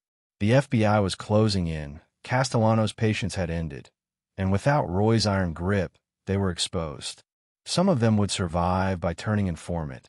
Others would fall to indictments or bullets. But none of them would ever command the fear Roy had wielded. The neighborhood buzzed with whispers when word spread. To some, his death was proof that even the most feared men can be silenced. To others, it was the inevitable end of a man who had walked too far into the darkness. Families of the missing felt no closure, only a hollow sense that justice had arrived too late. And in law enforcement offices, there was no celebration, only grim acknowledgement. One of the deadliest killers in mafia history was gone, but the trail of his crimes would take years to untangle. For the Gambino family, the problem was solved. The man who had drawn too much attention, who had turned brutality into routine, was erased. Castellano could breathe easier, at least for the moment. But the decision carried its own price. Killing Roy didn't erase his crimes, didn't silence the ghosts he had left behind. It only confirmed what law enforcement had long believed, that the mafia will eat its own when survival demands it. Roy DeMeo's story ended in a trunk, but his legend did not. His name became shorthand for ruthless efficiency, for violence without remorse. The Gemini method lived on in whispers, in case files, in the nightmares of those who had lived through it. His death was not just the fall of a man, but the closing of a chapter in mafia history, a chapter written in fear, sealed in blood, and buried in silence. And as the detectives stood over his body that cold January night, staring at the bullet-riddled remains of a man who had made so many others vanish, one question hung in the air. If even Roy DeMeo could end up in a trunk, who was safe in the world of Cosa Nostra? The Gemini Lounge was quieter now, but not because the killing had stopped. It was quieter because the man who had ruled it was gone, and without him, the crew was no longer a pack of wolves. They were scattered, broken, and hunted. The death of Roy DeMeo in January of 1983 did not end the story. It simply opened the floodgates. The FBI, which had been circling for years, moved in with precision. One by one, the men who had once carried out Roy's orders now found themselves sitting under fluorescent lights in federal buildings, facing charges that stretched from auto theft to racketeering to murder. The collapse of the DeMeo crew wasn't sudden, but it was certain. Without Roy's leadership, there was no glue left to hold them together. Fear had bound them, but fear is only powerful when the source of it is alive. With Roy's body found in the trunk of his Cadillac, the men who had once trembled under his stare suddenly looked around and saw only themselves and the feds. Loyalty began to dissolve. Omerta, that sacred mafia code of silence, cracked like thin glass under pressure. And when the first man flipped, the rest followed like dominoes. The FBI played their hand carefully. They knew the crew was fragile. They leaned on the weaker links first, the ones who had tasted money but couldn't stomach prison. Some were low-level associates, terrified of long sentences. Others were seasoned killers who had finally realized the weight of their ghosts was too heavy to carry. Each one was offered the same deal: cooperate and live, or stay silent and rot. For men who had spent years dismembering bodies in the back of the Gemini, the thought of rotting in a cell until death was more terrifying than any rival's bullet. The trials that followed were unlike anything the courts had seen.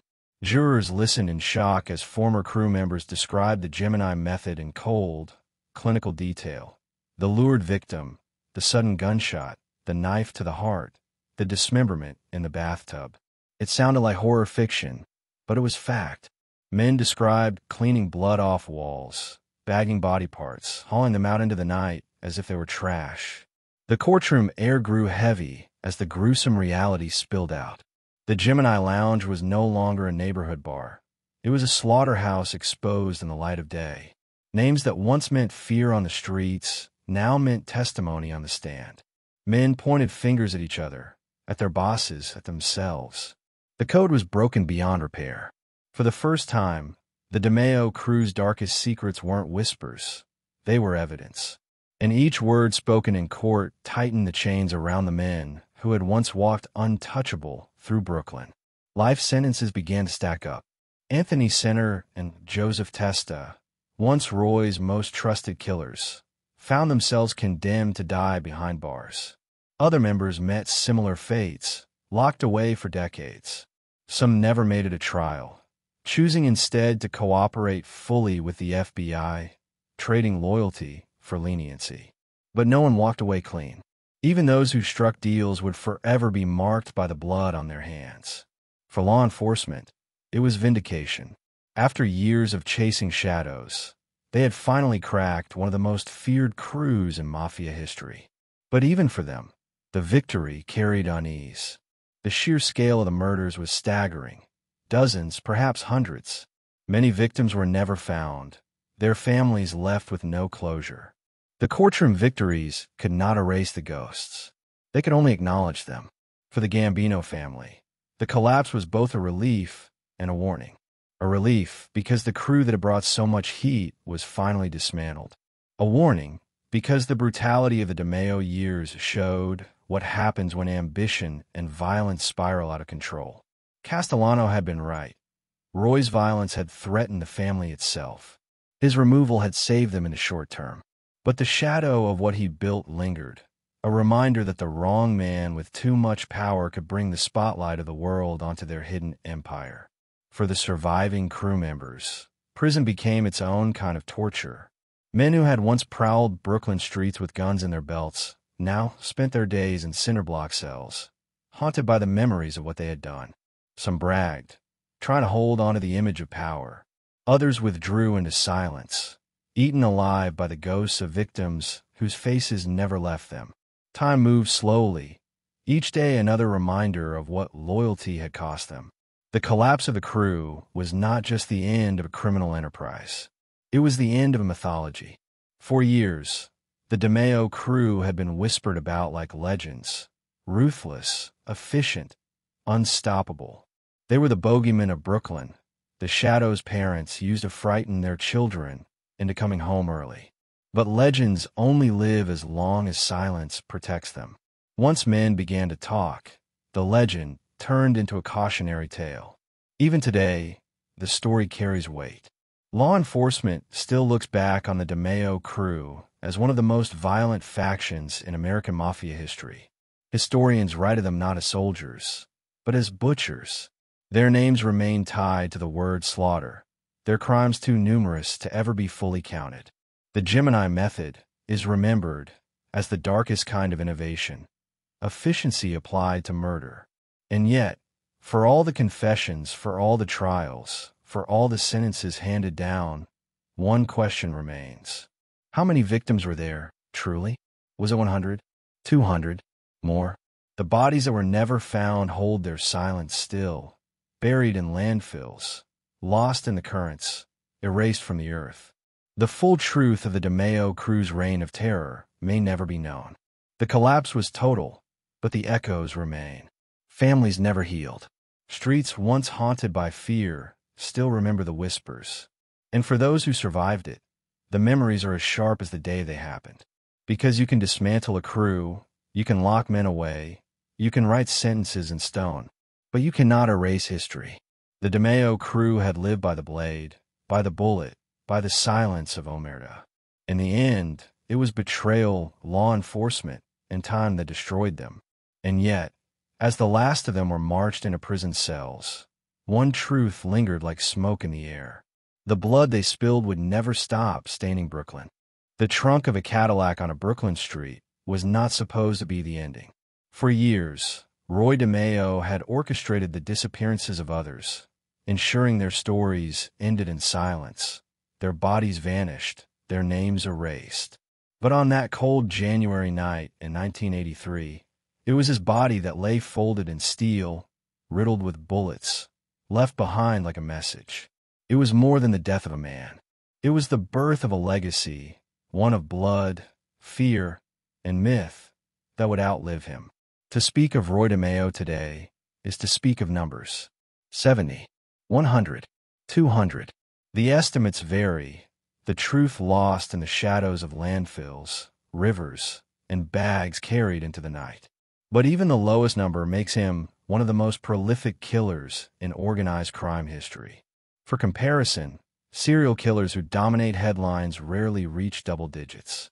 Roy's crew surpassed that easily, turning murder into routine, an assembly line of death disguised as business. It wasn't just killing. It was industrialized killing.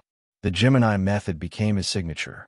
One bullet to the head, a knife to the heart to stop the bleeding, a body stripped in a bathtub, cut into neat pieces, bagged, and carried away. Cold, clinical, efficient. In another world, it could have been the blueprint for a factory, a system designed for output. Instead, it was a system for erasing lives. And that system gave Roy a reputation so dark it bordered on legend. To the underworld, he wasn't just a mobster. He was a butcher, a man who had turned death into craft. That reputation spread far beyond Brooklyn. Even inside the mafia, where violence was common, Roy's name carried weight. Other bosses saw him as both an asset and a warning. He solved problems, but his methods created bigger ones. Fear of Roy reached into places money never could. Rivals hesitated, potential informants fell silent. Debts were paid not just because they were owed, but because men knew what would happen if they weren't. Fear was Roy's greatest currency, and he spent it freely. But fear has a price. The very brutality that made him powerful also made him notorious. And notoriety is poison in organized crime. The mafia survives in shadows, thriving on silence and discretion. Roy's crew had dragged those shadows into daylight. Every missing person, every whisper of the Gemini Lounge, every rumor of blood-stained walls was another crack in the wall of secrecy. The FBI didn't need bodies. They only needed whispers, and Roy provided plenty. His legacy became not just the murders he committed, but the attention those murders drew, attention that helped expose the Gambino family to unprecedented pressure. Still, for his crew, his name carried a twisted kind of pride. To them, Roy was larger than life, the man who had taken them from petty hustlers to international players. They spoke of him as both a father and a tyrant, a man who inspired loyalty even as he ruled through fear. His death left them fractured, but his memory lingered. Some remembered him with awe, others with bitterness, but none forgot him. He was unforgettable. For the families of his victims, the legacy was emptier. Many never saw justice. Bodies were never found. Questions were never answered. Roy had not just killed men, he had erased them. Their absence hung heavier than their deaths. Mothers waited for phone calls that never came. Children grew up wondering what had happened to their fathers. Wives sat in kitchens with empty chairs across the table. Roy's efficiency denied them even the closure of a grave. His true body count may never be known because so many of those families were left with nothing but silence. Law enforcement remembers him as a turning point. The DeMeo crew became a case study, a warning of what happens when brutality goes unchecked, when one man's ambition twists a mafia crew into something beyond even the mafia's control. The prosecutions that followed his death helped dismantle his empire, but they also exposed the limits of Omerta. Men flipped, testified, confessed. In breaking silence, they shattered the myth that the mafia could keep secrets forever. Roy's reign of terror helped unravel the very organization he served. And in the culture beyond the streets, Roy DeMeo became a symbol. His name appears in books, documentaries, whispered in true crime lore. He is compared to serial killers, studied as a figure who blurred the line between organized crime and psychopathy. To some, he is proof that the mafia's violence was worse than Hollywood ever dared show. To others, he is almost mythological, a boogeyman whose story warns of what happens when ambition is married to ruthlessness. The myth grows because the numbers remain uncertain. 70, 100, over 200. Each retelling inches the figure higher, feeding the legend. The lack of certainty makes him larger. We measure monsters not just by what they did, but by what we can't confirm. In Roy's case, the gaps in the story are as terrifying as the facts. Yet behind the myth was still a man. Roy DeMeo was not born a butcher. He was a boy from Brooklyn, raised in a working-class family, who drifted into petty hustles, then into loan sharking, then into murder. His ambition outpaced his restraint, his brutality outpaced his humanity. And somewhere along the way, he crossed a line that most mobsters never dared to cross. In the mafia, killing was supposed to be business, done when necessary, controlled by rules. For Roy, it became a habit, a solution for every problem, a reflex. In that sense, his legacy is not just one of blood, but of crossing boundaries the mafia itself had set. He became the monster even his own family could not control. The stain he left on organized crime never washed out. His death didn't end the Gemini method. It became a cautionary tale. Bosses tightened rules, wary of letting another crew grow so violent, so reckless, that it threatened the family itself. His story was proof that brutality, no matter how profitable, would eventually backfire. Castellano had ordered his death not out of vengeance, but out of survival. Roy was a reminder that in the mafia, the moment you draw too much attention, you stop being protected. You become expendable. And yet, the legend lingers. To some, Roy DeMeo is remembered as the most feared killer the mafia ever produced. To others, he is remembered as a man who believed he was untouchable until the family he served turned on him. His life was a cycle of loyalty and betrayal, ambition and downfall, violence and silence. His death was the inevitable end of a man who had chosen blood over everything else. The numbers remain etched into his story like a scar. 70, 100, 200. No one will ever know for certain. But certainty isn't necessary. The myth is enough. The fear is enough. The stain he left behind is permanent. Roy DeMeo's legacy is not one of wealth or power. It is not of empire or loyalty. It is of blood, a legacy written in the silence of missing men, in the fear that haunted Brooklyn, in the whispers that still echo decades later. And as long as people remember the name Roy DeMeo, the ghost of the Gemini Lounge will never truly rest.